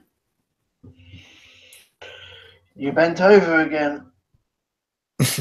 It's quite simple. And also, they say it pairs well with the icebreaker. Why would they bring out a weapon for the icebreaker right now when the icebreaker is such an older hull? I have no idea. Because if you does anybody run the icebreakers in the FMs? No. So I've got a full fleet, and I ran them in the 115s, and I could only do 3. It's a different story when you run them in the 111s. I can do up to, depending on how I drive, I can go from 12 to 20.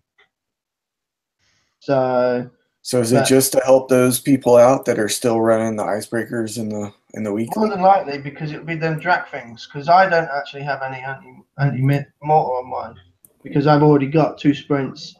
Oh no, wait, I think I might actually do. Yeah, I do. I have 1, but I have a lot of UAVs coming through. So I mean, you'd probably put 1 of these on.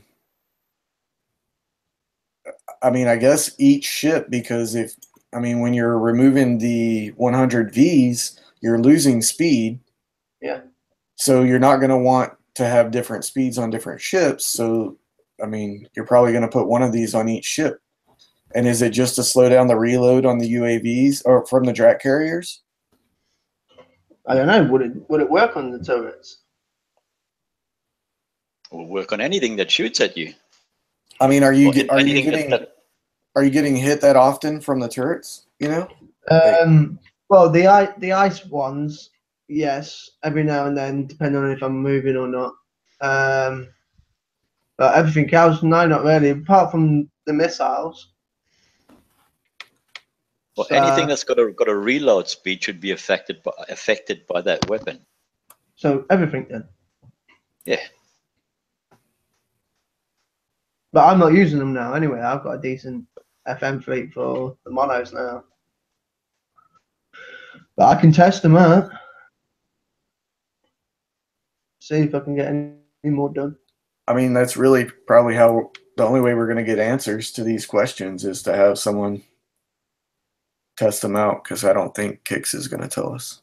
See, it seems like the UAVs fire in the 111s. There's like, I'd say about not even a centimetre gap between them when they're on the screen. I've hit that many, I'll probably be able to tell if there's a delay. But if it's a minute delay, it ain't really worth it. Because it's still just going to fire out more or less the same. Because isn't the damage less on it? Yeah, the damage is actually less on the new one to this one. So I don't know if it doesn't do it. Go on, mate. Yeah, I've got plenty of refit tokens. I might put 1 on one of my icebreakers and run it with my 2 Zelos, and nothing will get through with the Zelos. But you can see if the speed or the reload of the what do you call them? The drones, not drones, UAVs. If it goes faster or slower, yeah. Sure. So I don't know. I honestly don't know. I don't know about that one. I want to try it, but it's just for shits and gigs, basically. Yeah, I'll do it now. So give me a couple of minutes, and I'll see if I can refit one. I would refit it, but I've got something in my shipyard. Oh crap! I didn't think of that. Yeah, I've got my Buccaneer in there. So. In 6 days, I can give you an update. Yeah, I've got 9 hours to go. What are we trying to work with here? Both my shipyards are empty right at the moment. We're trying to find out if you put one of these new rockets on an icebreaker, if it slows down the firing rate of the UAVs and the 115s. It should. All the 11s. All 111s, yeah.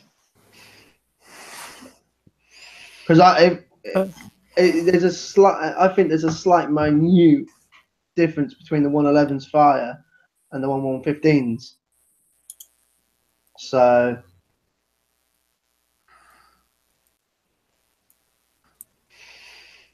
how are you going to test it? Gonna have to put them on. I'm gonna have to put them on mine. Well, more than that. I know how to drive. I know how I drive them. So if I can hit more, then that means I'm obviously not taking as much damage. So I'd say yes, but I wouldn't know if it's the reload speed. Well, the easiest way to do it is to just take a bloody video before and after. Exactly. Yeah, there is that. Yeah, because the reload's so fast, yeah, that it's a constant stream. You'd have to, yeah, the easiest way to do it is just have the recording and then go, okay, in 5 seconds, how many fire, or in 3 seconds or whatever. Yeah, or put an icebreaker with all of them. Figure out if it just stops them. People get icebreaker tokens. Yeah, that whole max stacks thing feels like important information that is being withheld. Although I guess it's probably just 1 stack max. Even still, that thing is, maybe a 1 of on every build. It's worse than the Vs. It's less damage. It's less speed, but that reload might save you a salvo or two's worth of damage. So it might be worth it. Yeah, and Cuttlefish brought up, see if it puts a debuff symbol on it. And then we can see how long. Well, if you only have one, it's going to be tough. I'm assuming as long as it's in range, because it's going to have if it's Skull, it's going to have a 1.3 second cycle time. So I'm assuming it's constantly going to be in, even with 1, it's constantly going to be in debuff, but it's like how many you have. If you have a ship full of them. I'm gonna have 1 on each. I'll refit 1 on each. Okay, refit 1 on 1 first. Then do the rest of them, figure out if it makes a difference. Right. It makes most sense to me. You need to have like controls and changes to, figure out if it's. No, let's change 2 variables at once. Yeah. No, serious. I mean, it's just like Kickstarter plays with it. Oh, this is cool. Look at this effect. Wow, what caused it? I don't know. Well, you're going to get 25% whether you shoot the thing once, 10 times, or 1,000 times. That's the question. Does it? Yeah, but does it? Yeah, but is it like it hits it and it just drops it straight out? So then that means you've got to get a quicker reload than the UAVs, or if the ships that we're using it against if the targets we're using it against have unreactive, I don't see the point in it because it would just drop off immediately. I don't even know how they would count that. Yeah, and that's a good point as far as we haven't had a good explanation of, we've had conflicting and irregular uses of how and when unreactive works. Yeah, because I just answered a question a little while ago. I said I didn't think the unreactive would matter. But I guess it also depends on if that thing stacks or not, right? If it hits it once, it should be okay. But if it's stacking, then it shouldn't allow for the stacks, right? And it should fall off faster. Yeah, unless it's corrosive on Tuesday. No. Since unreactive matters on stacks, the only thing that's inconsistent is the fact that dot damage. Well, corrosive is always dot, so okay. Or dot is always corrosive. That's why so far. Yeah. Right, but if this is only hitting once and it's not stacking, would unreactive even matter? No, that's why I said earlier that maybe it acts like a tactical field instead.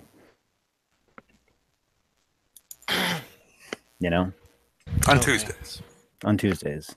Incidentally, just as a side note, I've been playing. I had ironclad tokens, and I was playing with an ironclad that I had, and I put one of the charged armors on it. The damn thing's doing dubs for 11 seconds of damage, and it's autoing Drac bases for like 3 minutes of damage. It's ridiculous. It's fun as hell. That's why they're leaving before too much longer. Yeah. I'm sure that the plans are to get rid of these things off the map as soon as possible because this is just hilarious. What charged armor did you put on there? I put 1 charged armor on it. Oh, no, which flavor is he asking? Oh, ballistic, the new ballistic one. Oh, gotcha. That's crazy. Yeah, I mean, I put on I refit it. I have the nuke accelerator 2 and all that other crap on it, but yeah, it's just like absolutely smacking the hell out of these things. It's hilarious. needless to say, I am not doing, expeditions for my base parts or uranium. So yeah, that's. Well, don't you want the 5,000 uranium in 3 days?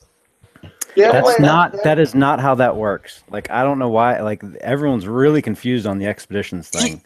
Even if it's 50,000, even if it's 100,000 uranium over 3 days, it still doesn't make sense.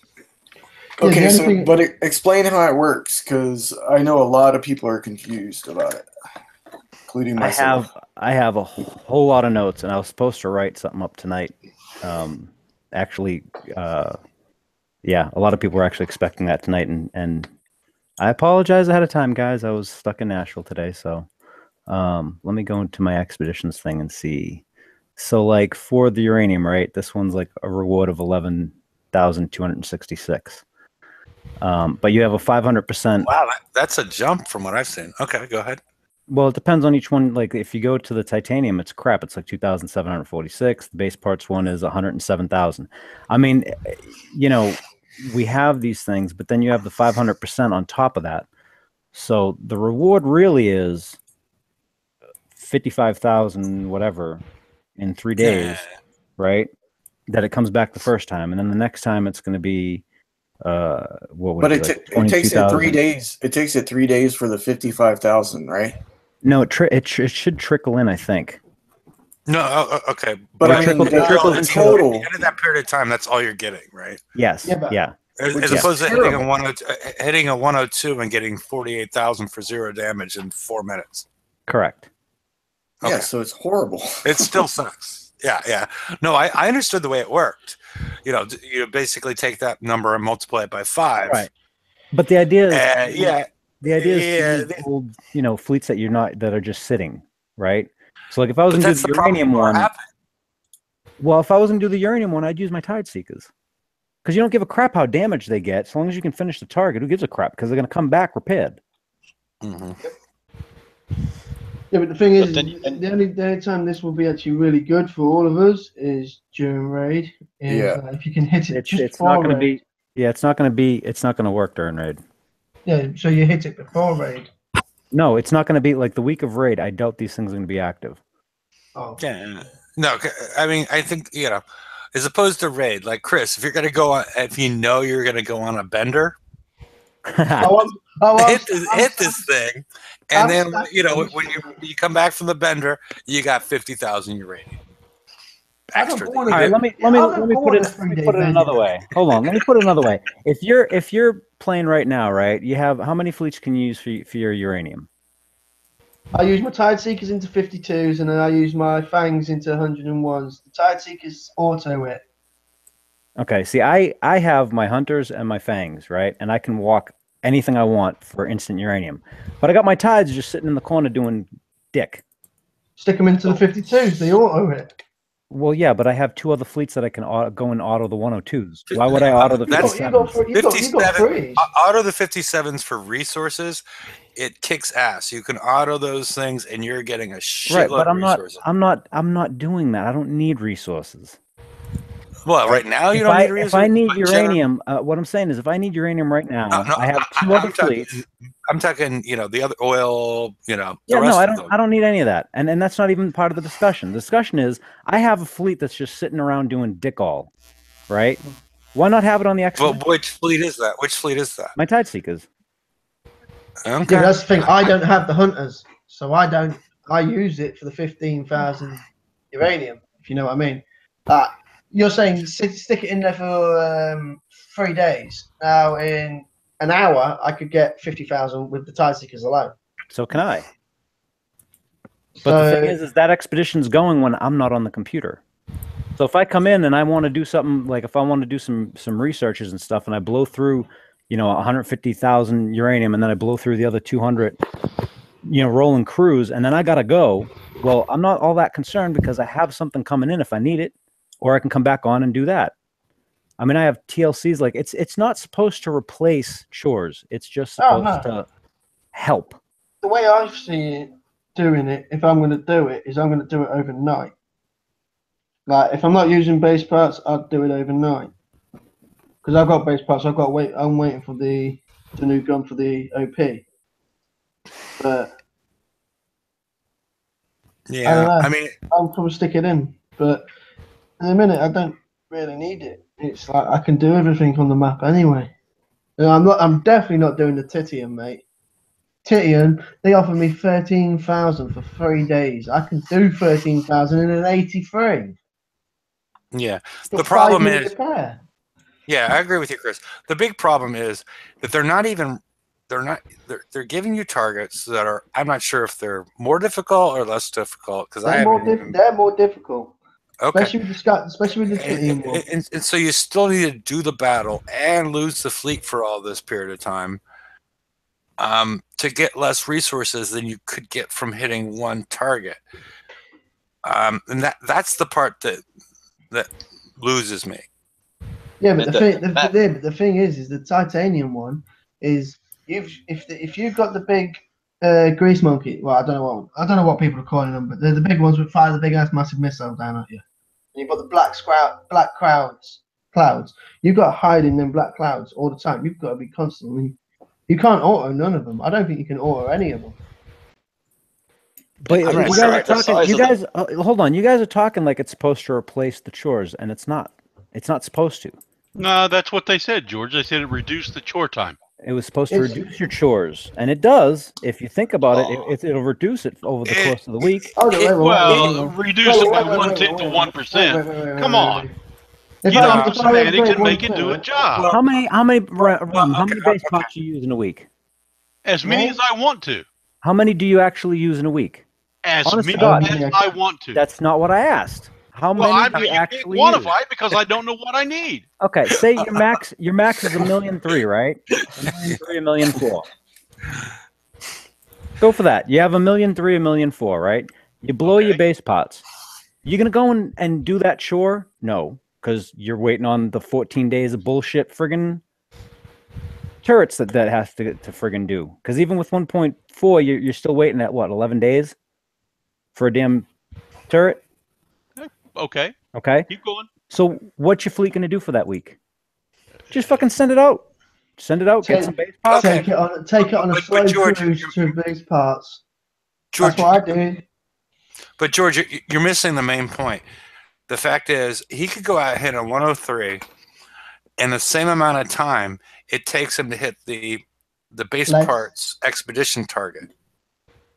And okay. Way less. Yeah. And so that's the issue. And now he's also lost his fleet for all this period of time. But he's not using it.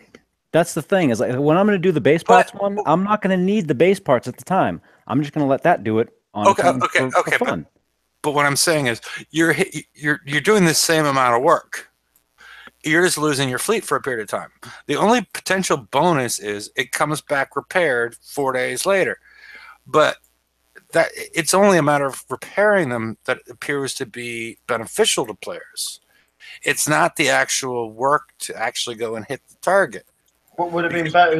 Hold on. How much you get out of a 103? 300,000. 300,000. So I have my base parts thing right now is 107,000.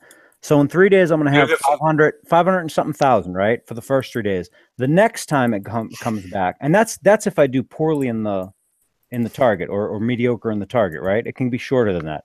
The next time it comes back, because it runs for the week, the next time it comes back, it's going to bring back more, and then it's going to bring back more. By the end of the week, I'm going to have... No, it's actually going to bring back less each time, yeah. To your cumulative total, you can have more and more and more. Yeah, you don't lose base parts over the course of the week. But by the end of the week, you're not going to be sitting at just 500,000 base parts. You see what I'm saying? George, they were stingy. Admit it. I'm not saying it's fantastic, but I'm also not going to sit here and go, oh, it's going to replace, you're not going to have to do any chores. That's not what it is. Yeah, that really isn't what it is. And that's a fundamental basic thing that people are assuming that makes it look even worse than it is. I'm not saying it's great. I'm saying there are issues. There are issues. So it's very stingy is what I'm saying. It's very stingy because you can hit basically you can spend the same amount of time, not lose your fleet. The only real bonus involved is it comes back repaired. That's the only bonus that I see, that the way that the cost benefit has been worked out by Kixeye. Okay, but Hefe, here's the thing. I'm not using that fleet this week. Okay, I have a turret building. I don't give two shits. So but what I'm saying is it doesn't matter. Yes, it does, because I only have to hit that target one damn time. But and then it comes back with a million. I get a million base pots at the end of the week. That scenario only holds true for the. Yeah, but hold on, you just said you're going to get 1 million. I was going to only get 900. Over the course of the entire week, or after the 3 days? 3 days. Well, yeah. Okay. Right. At the end of the week, how many are you going to have? You're going to have a lot more than just that. Yeah. But again, that scenario really only holds true for the base parts one, because the uranium one's crap, and the titium's even worse. And you're using those probably more frequently, probably every day or something. And that is one of the issues. Yes, that's why I said with the uranium one, I'm going to use my tide seekers, because I have no use for them at all. So on the side, that's going to be collecting uranium, and then I'm going to keep on doing what I'm doing now, and getting stupid amounts of uranium for 11 seconds of damage, and rolling like a crazy bastard, and that's fine. But I have a fleet again. I have another fleet that I'm not using, just out there, and who gives a crap, right? If I ever need it, I can just recall it, and it's going to be repaired. Yeah, I don't have to worry about repairing it. Here's the other thing. I can do the Drat uranium bases with my iron. Oh, I can see where you're coming from. Yeah, stick the tide seekers in there because I can do Drat uranium bases, fill it all up. Like I said, I do mine. I just did one for 11 seconds of damage for 70,000 uranium. I'm not saying it's great, but the thing is, I'm not using the tide seekers. So why not stick it out there, let it do its thing, and when I need uranium, I still have options. It's just another option. Sure. Yeah, but see, George, this is what really irks a lot of us, is the fact that they're spending time on a function that's not going to be all that useful when they could be fixing other problems. Oh, that's a whole nother story. Down real no, that's another story. That one, I totally agree with that one. Like, there's so much shit that they could have concentrated on instead of this, because this must have taken a ton of man hours. No shit. Why not, fix PvP for fuck's sake? Here's one thing for you guys. They want to do bounty, right? And all they got to do is talk to some people that actually PvP to go, oh, okay, this is not really what's working. Like, I want them to do a PvP weekend where you go in, you start, the PvP weekend, your base and your base defense fleet automatically repairs every time you log in, and any Conqueror fleet that you're using, 2 coin on the map repair. That's it. And let's see how much people would actually PvP. I would presume if the base is not completely fucked, it would be really popular weekend. Yeah. No, that's a very solid. Like, no, I totally agree. The man hours that went into this and the result is not at all what we were expecting. That's not what I was talking about, though. No, I understand. It's a benefit if you use it. But I mean, we could all benefit instead of just a few of us. We could all benefit from fixing the game. Yeah, but here's another thing, right? You're benefiting from it because you've got the tide seekers, you've got the hunters, you got the fangs, and you got the tide seekers, right? You're benefiting from all that. I was only be able to build the fangs. Okay. So that's where I see you could still throw in. It's quicker for me, but then again, I still don't even hit them. Like I said, I hit uranium bases because I use my icebreakers for that. So then, if the fleet's just sitting there, why not just throw it into one of these? That's the thing. Is if it's there, now, yeah, but I wouldn't ever do it. I would never do it with Titium. Okay, so even if I had other fleets to do Titium with. Real quick question: should I put the kinetic motion cannon on there now and remove the Omega, or what? I did. That seems to be the consensus. Brian, yes, do it. Yes. AYE. Okay. It's nice. It's just like a pack cannon on your base. How long does it take? I don't know. Gonna find out. I think like 2 days. It's like 300 base parts. 7 day. It's a 7-day build. You can do it in base parts. Oh. Thanks. Yep. Now, they did fix the rockets with the Hope, right? That was one of the bug fixes that they did. Yep. but they managed to basically, you know, break the Zelos rocket special, because now it's shorter range. My whole Zelos rockets. What's it? Wait, say that again. The Zelos rocket special is shorter range. Like the one that I put the rocket special on, I've noticed now that it's way shorter range than the normal, than what it used to be. Did Larry post up that video that I made? I don't know, but I'm kind of curious about what's going on with Dan's. Because I built the Zelos with the rocket Zelos, the Astro rockets, and the exhaust vents, right? Right. Mistake number one. Well, I understand the need for science, but it's still a mistake. Okay. Brian's been just saying he deserves it the whole night because he was earlier talking about the Katie's. Okay, So, yeah, whatever. No. This was an. I mean, if you wanted to do it to see how it worked, I mean, more power to you. You can do that. Yeah. So what's the range on it now? What's it supposed to be, and what's on it now? Well, it's before I was able to snipe those carriers that are inside the channel, but now I'm not. I have to go into the channel to even get there. So it's like I've noticed a difference in. All right, so here's the thing, because we all know how great Kixeye is at bug fixes and tuning and telling us stuff, right? The question is what's the range supposed to be, and what is it at now? Because it could be one of two things. They either mess something up and it's shorter than it should be, or it was messed up before, no one noticed, and they fixed it, and of course didn't mention it in bug fixes and tuning, and now it's at the proper range, and you just noticed now because it got fixed. I don't know without actually testing. You know what I mean? It's kind of hard to do that if you don't have numbers. I mean, we don't really have numbers to go about in the range. Sure, you do. I just know. You have the range of the rocket. Yeah, you have the range of the rocket and the special and 98. Well, it's supposed to be 68. The rocket is 68. You get 14%, so that's what is it? 79 or 78? What'd you say the range? What's the range of the rocket? It should be 70. Well, the range of the rocket is 68. 68, and then the special is supposed to give it 14. Yeah, so it gets 1.14. Yeah, 77.52. Yeah. Yeah. And that's the range it's supposed to be, but it's a lot shorter now. Well, see, now here's the thing. On my Zealous that has missiles to spot, I can't outrange any of the Drat carriers in the 115. So it was probably firing way further than it was supposed to. That's my guess. Because 78 range. No. It wasn't sniping them.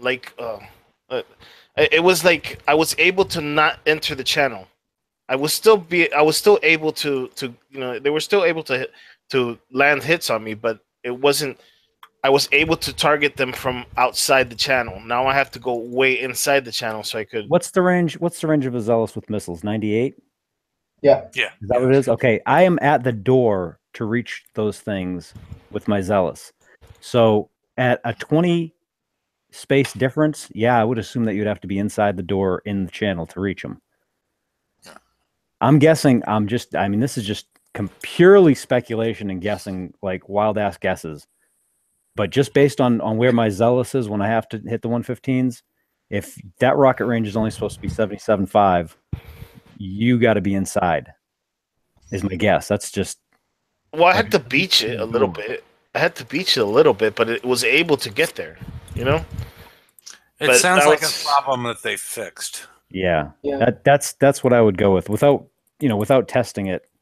And I'm just purely speculation based on Zealous performance.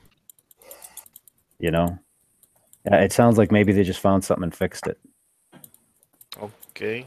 Which would really kind of suck, because that really is something that should have been in the notes. I mean, they completely dropped bug fixes, which is like, I think it's the opposite direction that they should move. I mean, because a lot of people stop doing things because, like, oh, that doesn't work, it's bugged, and but now they just keep on.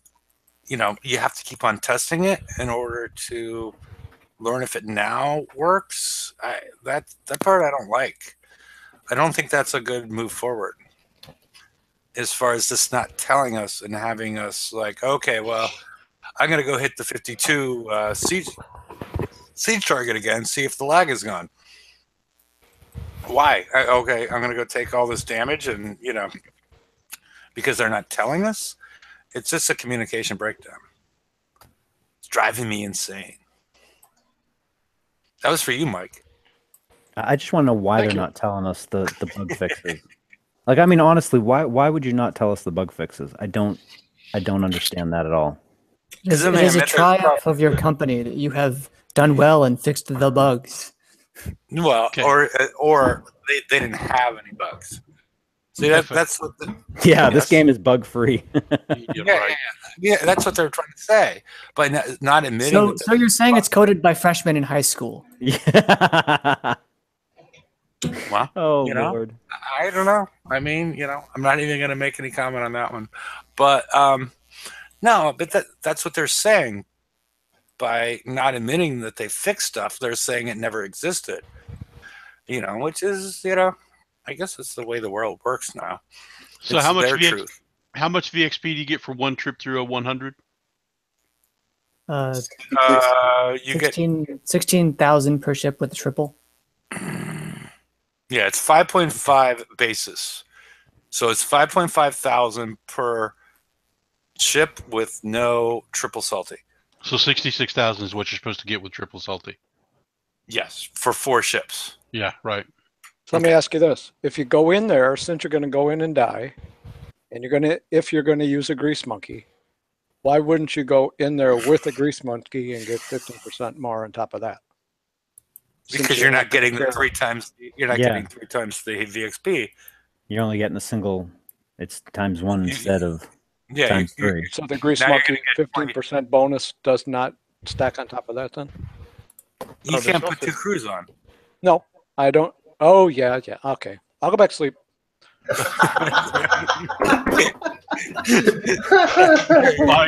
Mike, your comic relief is priceless. It's okay. It's okay. You should have been here to see what I screwed up earlier. Yeah, and look, let me just explain too. The favorite ship thing on each of the crews is only for those ships, not for everything. And the increased rank bonuses by 15 is not increase your rank that you're getting. It's if you're like, say, if your rank bonus is say 75% for accuracy, you get another 15% topped off on that for accuracy. The ship that it talks about. Right. So I got some bad information from somebody early on in my life. That's why you come and ask us. Well, that's why I make. You know, I asked the stupid questions so that some people don't have to. Yeah, Robin they do that anyway. Believe me. Yeah, look, they're not watching this show. If anyone's confused about crews and stuff, Robin wrote a really good article on the Cove about crews and how they actually function. So if there's anybody got any questions, pop over there and find it. I have to tell you. I know we're not in the after show yet, but there's a really cool rocket launch that I've got live right now on I'm sharing it. It's from Arizona. Ooh, hot damn. It's really awesome. Yeah, they're launching satellites, I guess. UFO! Or they're shooting down the North Korean missiles that are coming in. Is this the one that what's his name thought was going to blow up when he launched it? The who? What? The Tesla guy. I forget. Yeah, Elon Musk. I don't know. Is that a stage that's behind it? Yeah. Yeah, it does look like it because it looks like it's dipping. That's badass. It does look like it's dipping. Oh, look, it's coming back down. That is badass. So they're running this as a loop right now, so they'll go back to the beginning. You can see it from the beginning. That's cool. Yeah, there's a stage right there. That stage. Wow, that's cool as hell. Yeah, it looks like a Zeppelin. I just saw, like, I mean, completely off topic. I saw a really good documentary on the Voyager on Netflix the other night. It was freaking phenomenal. Yeah, I started watching that. I didn't finish it. It was really good though, what I saw. Yeah. That's cool as shit. I like that. Yeah. I mean, yeah. The North Koreans aren't going to be happy after we shot down their missile.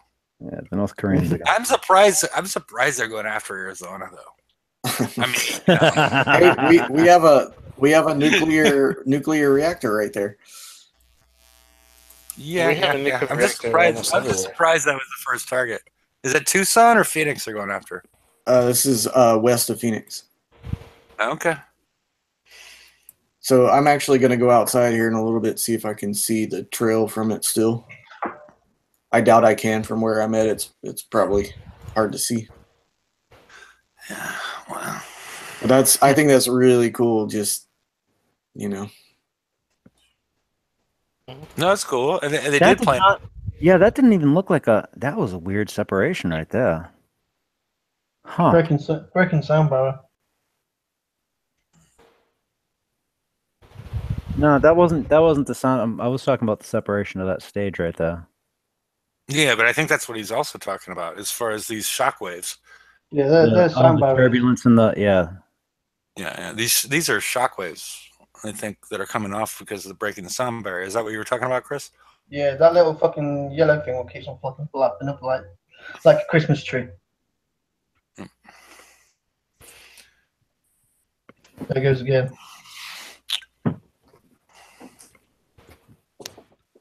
That looks epic. Anyway, they're just running it in a loop now, but I thought it was pretty cool. So you're definitely not going to see that when you get outside, then. Yeah, yeah. This happened an hour and a half ago. Yeah. A little smoke there. Yeah, I don't know when it happened. You're right. It may have been a while ago. Yeah. I mean, could be is it dark where you are? Yeah. Oh, I was going to say.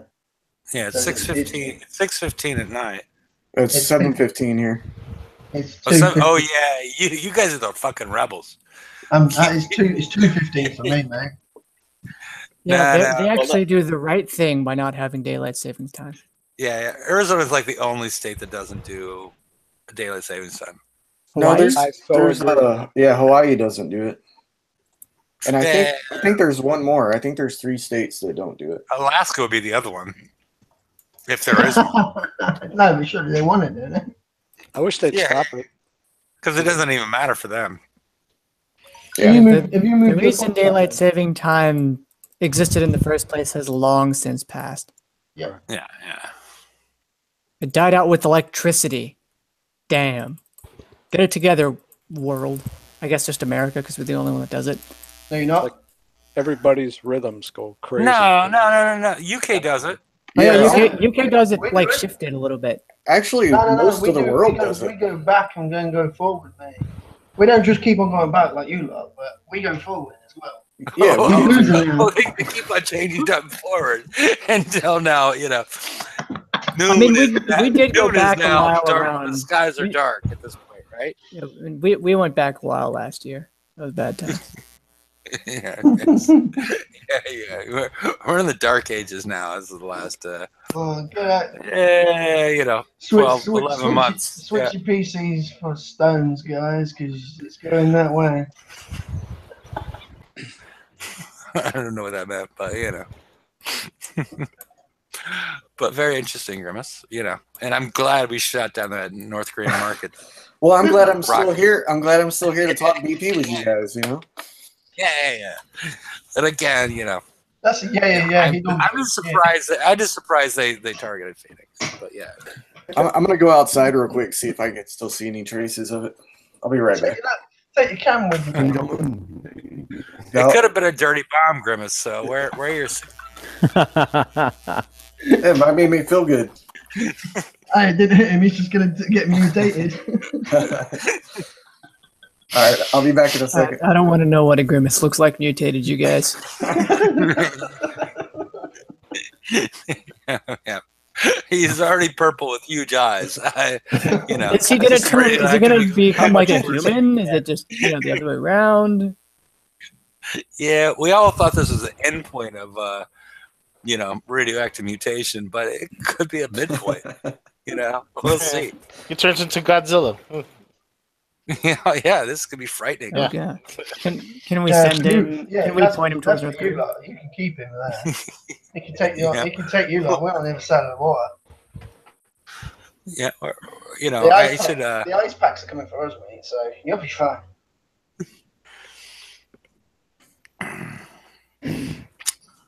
Yep, we'll come back. We should probably tweet CNN to run this live. What's the ultimate? What's the mutated grimace look like? Yeah.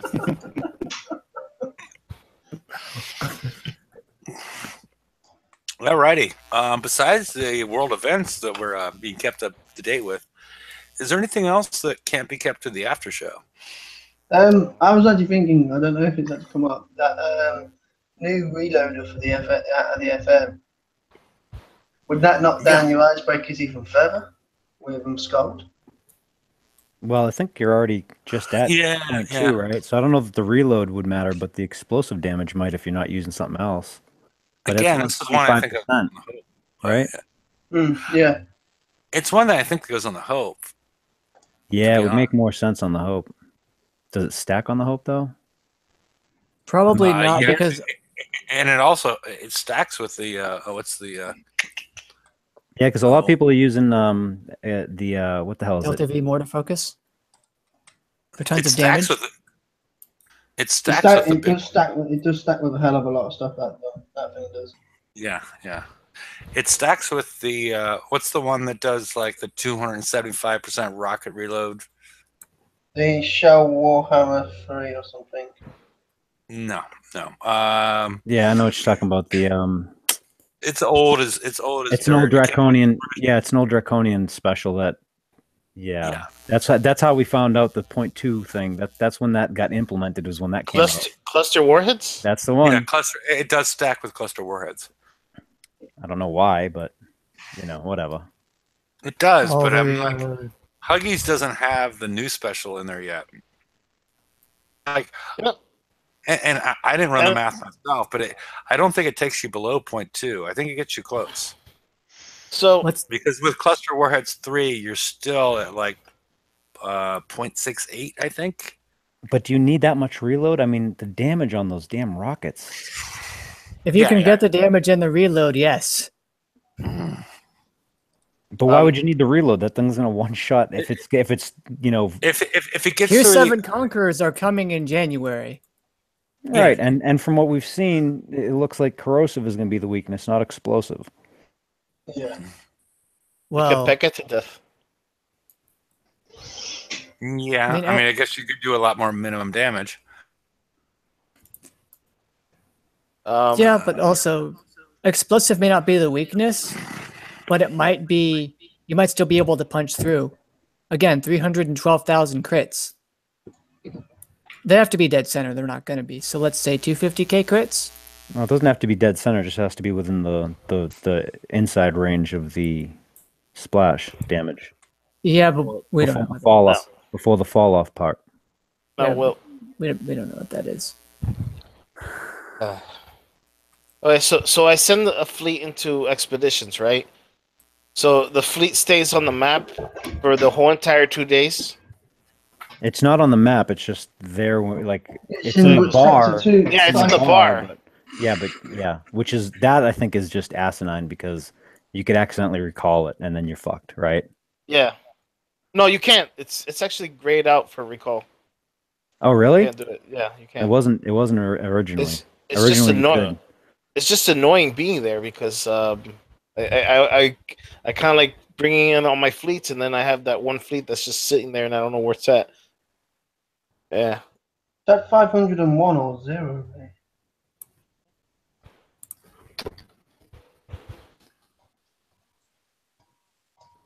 Oh, Lord.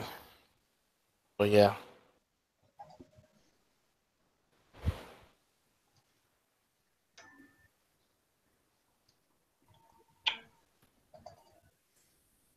That's a fucking trump.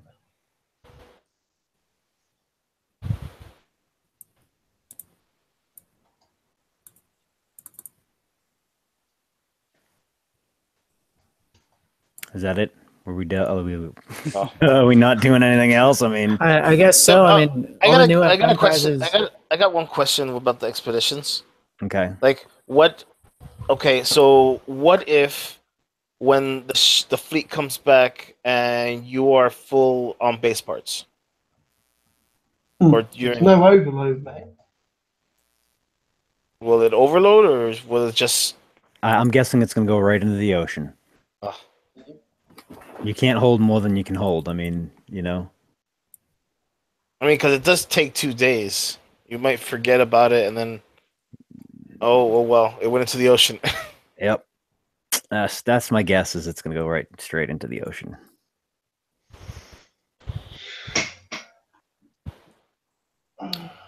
Yeah, I don't think it's a good feature after all. Even though I'm trying it out right now. Well, like I said, I think it's just it's supplemental. I don't know that it was billed to us as supplemental, but that's the way that's the way it is, and that's the way I'm looking at it.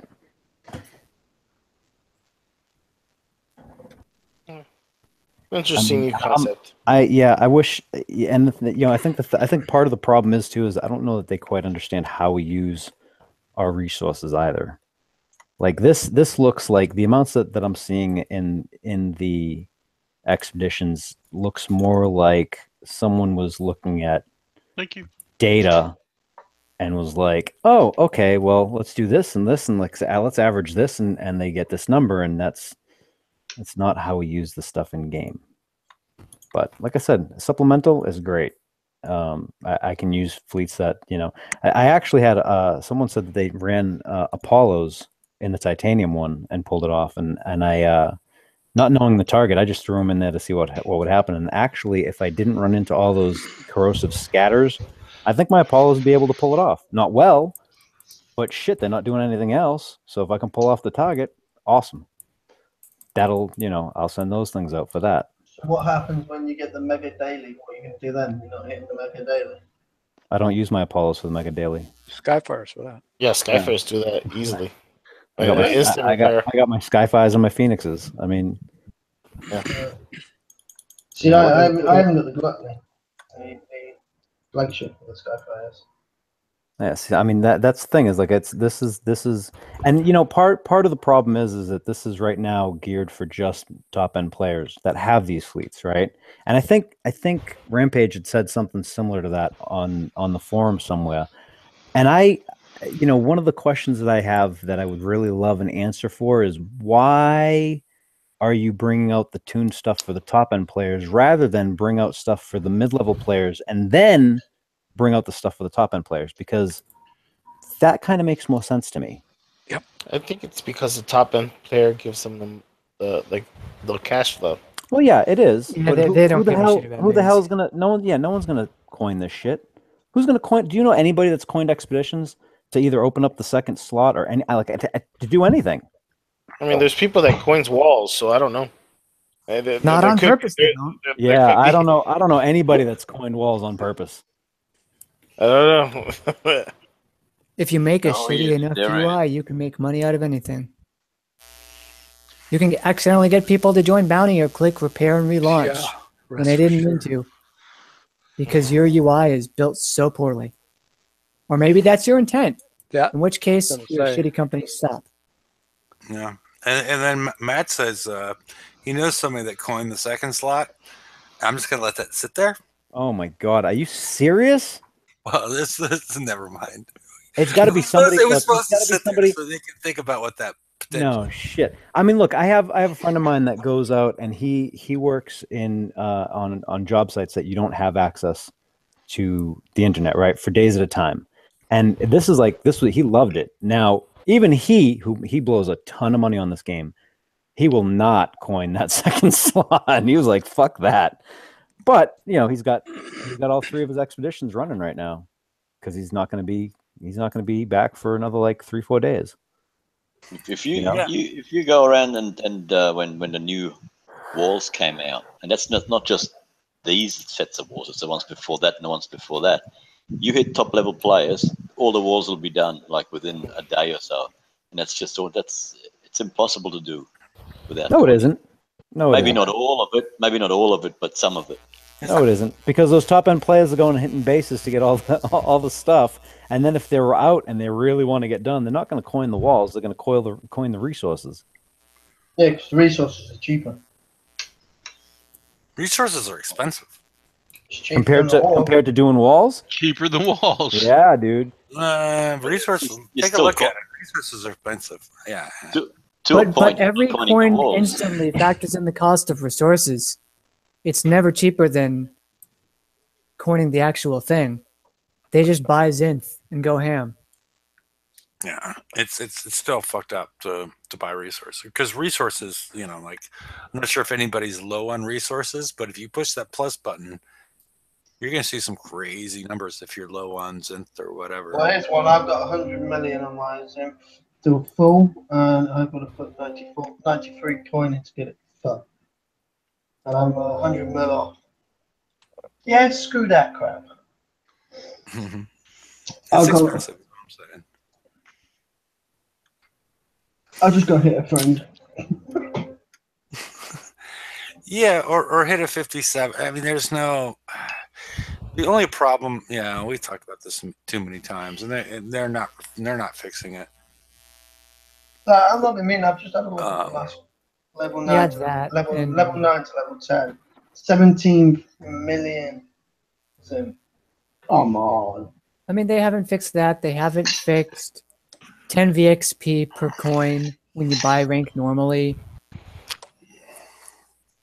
And they have an incentive to keep these things in because it allows them to say that this amount of XP is valued at a certain dollar amount when no one in their right mind would actually ever pay that much for that VXP.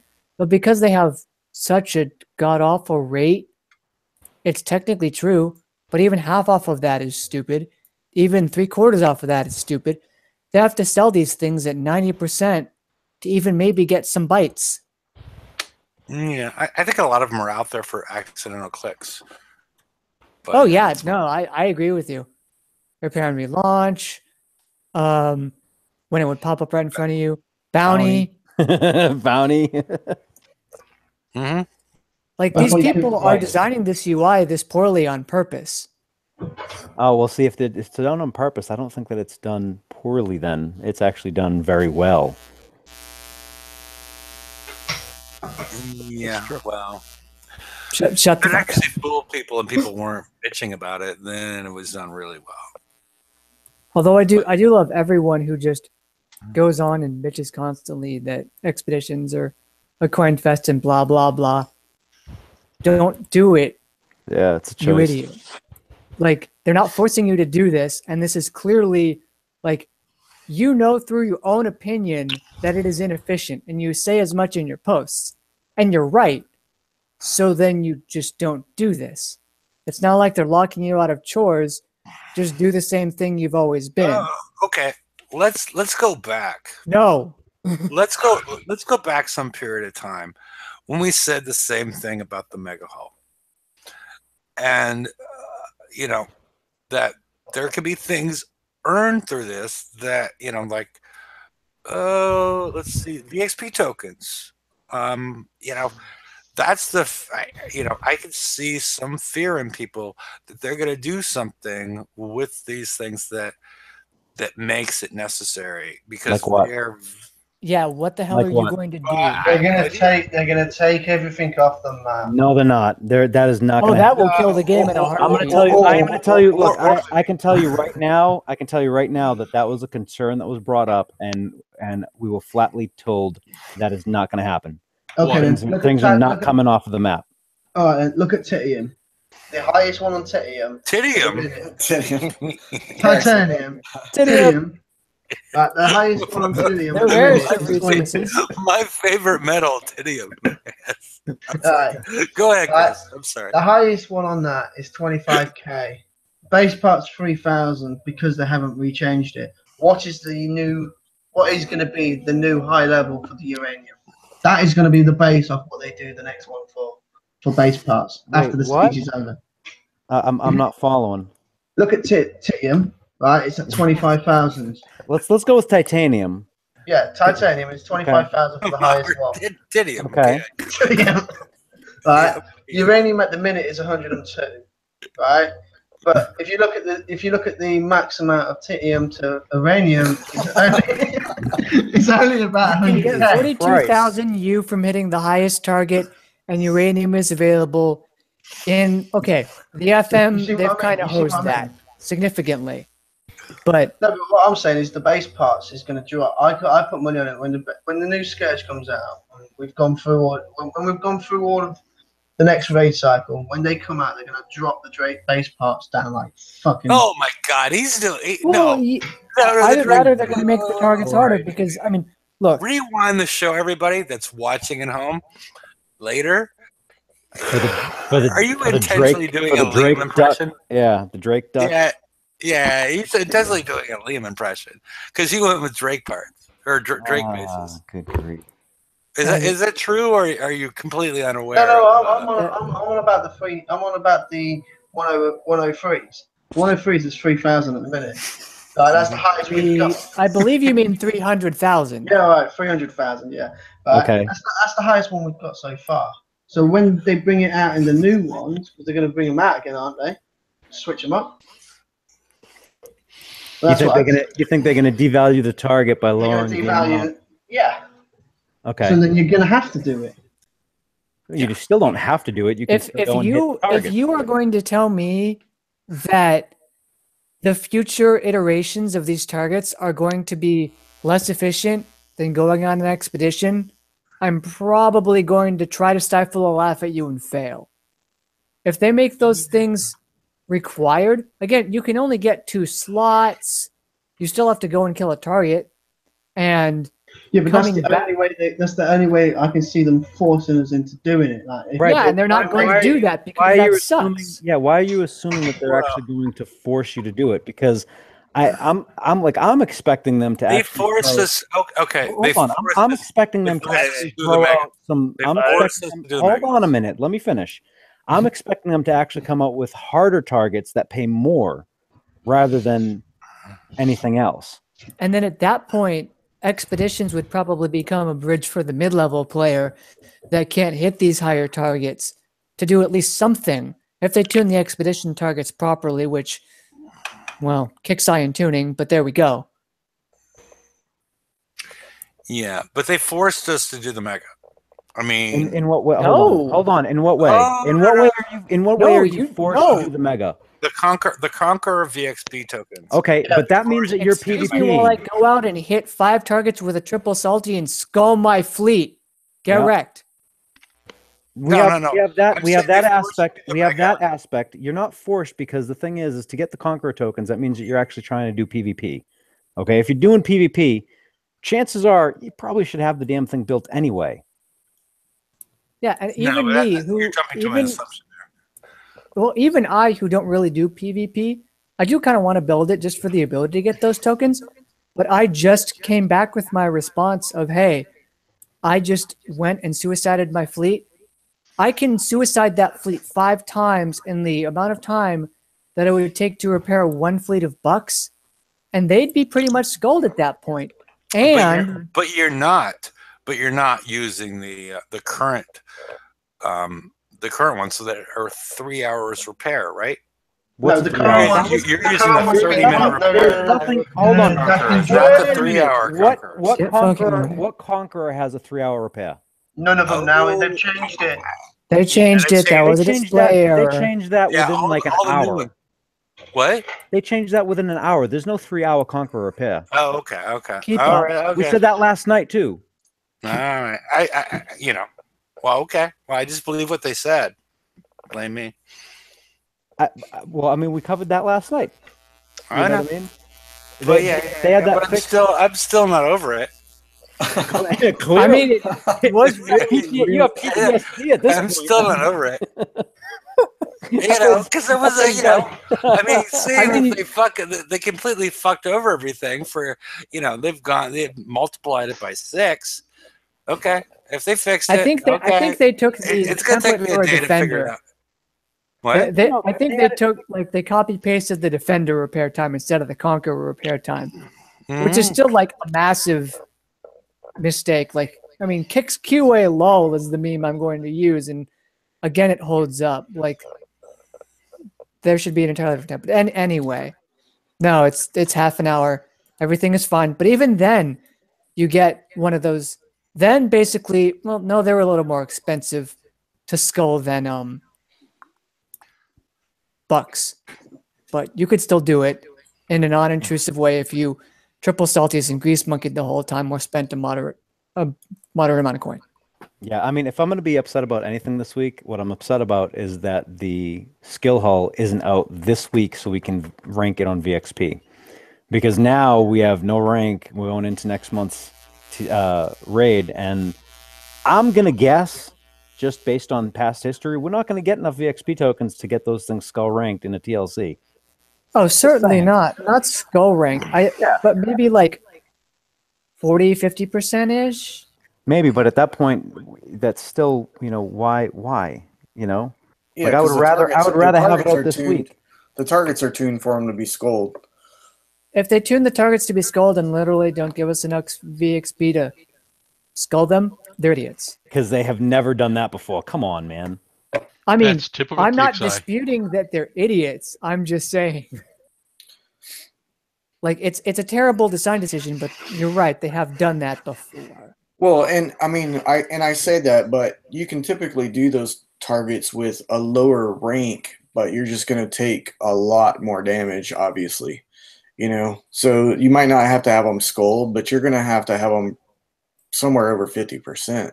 Yeah, and then you can throw a Dragon Slayer on it or something. Oh yeah, that reminds. I actually did. But still, the freaking 3-hour repair on the new Conquerors. There was no 3 hours. Would you get off the PTSD wagon? I mean, would you have fewer beers, please? Yeah, whatever you're on. Okay, well, the Conquerors, no, but what about the Buccaneers? They take a long time to repair. That is asinine. 3 hours and 20 minutes. Just like the Cannoneers, that is complete fucking asinine shit. Because here's the thing, they want to tune this shit for maybe the raid, right? And there's half repair time, blah blah blah blah. But the catch is they told us when those targets come onto the map, they're supposed to be tuned down because it's not raid time anymore, right? And instead, we have not seen a single fucking one tuned down when it got to the map. 83. Tinium 83. I can do that with 5-minute repair, under 5-minute repair. Okay. In raid with the debuff, with the half time, I was doing it for a 15-minute repair. Have you changed your fleet since then? No. More charged armor, Ballistus? No. Yeah, I haven't even bothered putting the charged armor on it because I thought, oh well, I'm just going to chuck them into the 85s, get 75, and then just leave it at that. Was the 83 a raid target, or was it the 85? The 83 was the actual 83 target. The 85 was the actual 85 target. I don't even remember hitting 83. I was hitting them. I'm sorry, I don't. So we have one target. We have one instance of the target being tuned down out of an entire year of targets on the map. They've actually made the 85s even harder because you can't. The top right, the top left. Did they say tuned down or they said tuned? They were supposed to be tuned down for the map. That's what they originally had said. I think they originally said tuned. I don't think they said tuned down. I think they said tuned. Yeah, well, how did they do that? Either way, they're not taking into account that we're not at half damage when they get onto the map. So the 3 hours, like with the Cannoneer and with the Buccaneer, all this shit is complete bullshit when it comes out like that. And it really is, because we're not at half repair time when VXP time comes around, right? Mm-hmm. We're not at half repair time when the shit's on the map. These things are not tuned as map targets. They're still tuned as raid targets that revolve around half repair time. And the only reason why we're seeing the 3 hours, I mean, what was it, 0.8 repair ratio? Yeah. I mean, that's crap. I mean, that's built, designed, and that's everything revolves around them being used in a raid, which is all well and good for the first 4 months. After that, either cut the damn repair time in half or cut the damage in half. Pick one. Yeah, here's the thing. Are you even going to be able to use them? It's like you've got your hunters at the minute. Are you going to be able to use them in map targets? Look, at this point, I already presume that I have to build both fleets every fucking raid, which is another bullshit thing. But you know, yeah, the TFC that just came out is proof enough. The TLC, you mean? Yeah, sorry. well, no, not really, because I just built the scale hole. Yeah, but the people with okay, do the Fangtooth TLC with hunters. Yeah. See how well that works out for you. It's not going to work out. British owners saying that he's saying that he built the Fangtooth, so he doesn't have a problem. And I'm like, wait until they bring the hunter TLC. Yeah, I'm just going to say that there's probably going to be a reason to have both fleets because that's what we've seen in the last, I don't know how many iterations now. And it's weird because this is the first time they've done this where they have tuned specific targets. And it's so weird because last time, you know, there was in the middle of some of the campaigns, you'd switch fleets. Like this target, I start with this one. This target, I start with the other one. Right, to mitigate your damage overall. Yep. Or even in the middle of a target, you'd swap. And now, because they can tune this so particularly because one fleet never surfaces and one fleet never goes under, they can just assume particular values for submerged and non-submerged damage and go from that you'd think it would actually be very easy to tune these targets. But no, they don't even bother to do that. I guess they think if they tune it, because they're so different in terms of defenses, I think they would, if they tried to tune it for... Have a hybrid target? Fang, yeah. Yeah, if they tried to tune everything for the Fang Teeth, then the Hunter would just plow straight through everything and take no damage. So they kind of have to do that. But no, I think there's going to be a Hunter specific target out soon, and if you try to bring Fangs, then you're a dead man. Or you just do what was in the raid of the S target, take the Fangs in, risk one Fang, one Fang too, and then just go in and finish it off. I mean, unless they make it a locked horde. But then again, you're still at Fangtooth usage, right? What about the people that only have the hunters?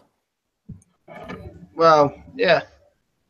And you're also still risking a few hours of repair. Well, 2.5, whatever. And I think I heard some rumor, so take that what you will. But I think someone mentioned somewhere a torpedo with a range of 101 that had okay damage, like you wouldn't feel it on your hunters, but you would feel it on your Fangs.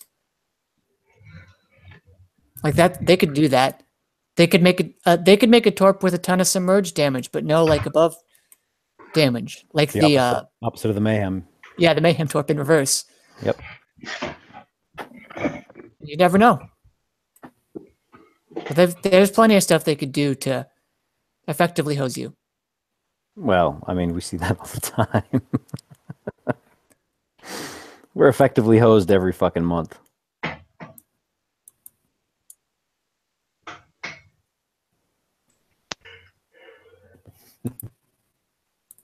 Yeah, it's nice. I mean, there's the whole thing about smart succeeding in a strategy game, but some nights it feels like we push the devs to the point of actual cheating. Those are the good days. That depends. It sucks. It sucks because you can't actually do the thing, but it feels nice that there are people that are paid lots of money to design targets, and this is their job, and I've made them cheat. Yeah, and then everyone gets mad at you and sends you all sorts of hate mail. Well, you're the one that actually breaks them. I just sit back and copy people. Okay.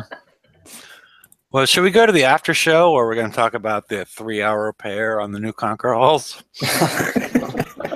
I think if you started I think if you started a Buccaneer repairing at the start of this show, might almost be done by now if you have it's done. an officer. It's done. Yeah, if you have a repair officer, it's probably done. Take a look. Yeah. Well, mine took 2 hours and 45 minutes to come back from a hit. So yeah, and not for me. Not for me. I still don't see any extra gold in my account. But what is it? I'm sorry, I can't think of it. The repair button. Has anyone been getting like the repair button's grayed out, but just very, very frequently now? Like every time I get the repair button grayed out, but the coin button not.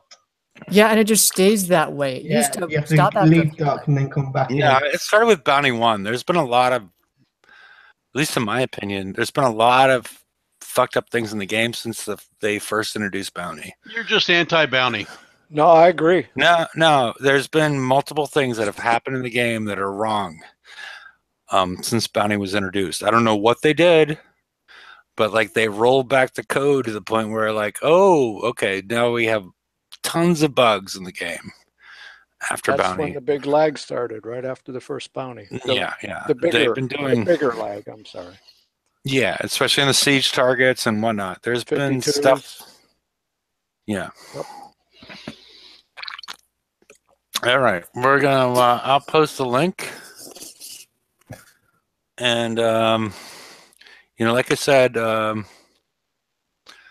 they popped me with an update. I'm gonna post the link, and again, like I said, we can talk about the 3-hour Conqueror repair from 30 minutes.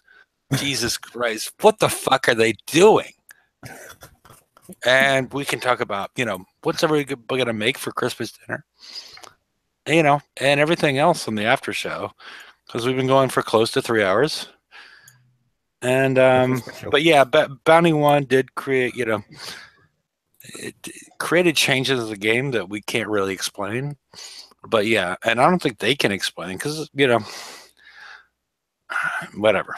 But does anybody have any parting words before we delve into the repair times? Have fun. Merry Christmas. Merry Christmas, happy holidays. Merry Christmas to everybody. Yeah, be safe. Have a good holiday. I'm the Grinch. I'm working.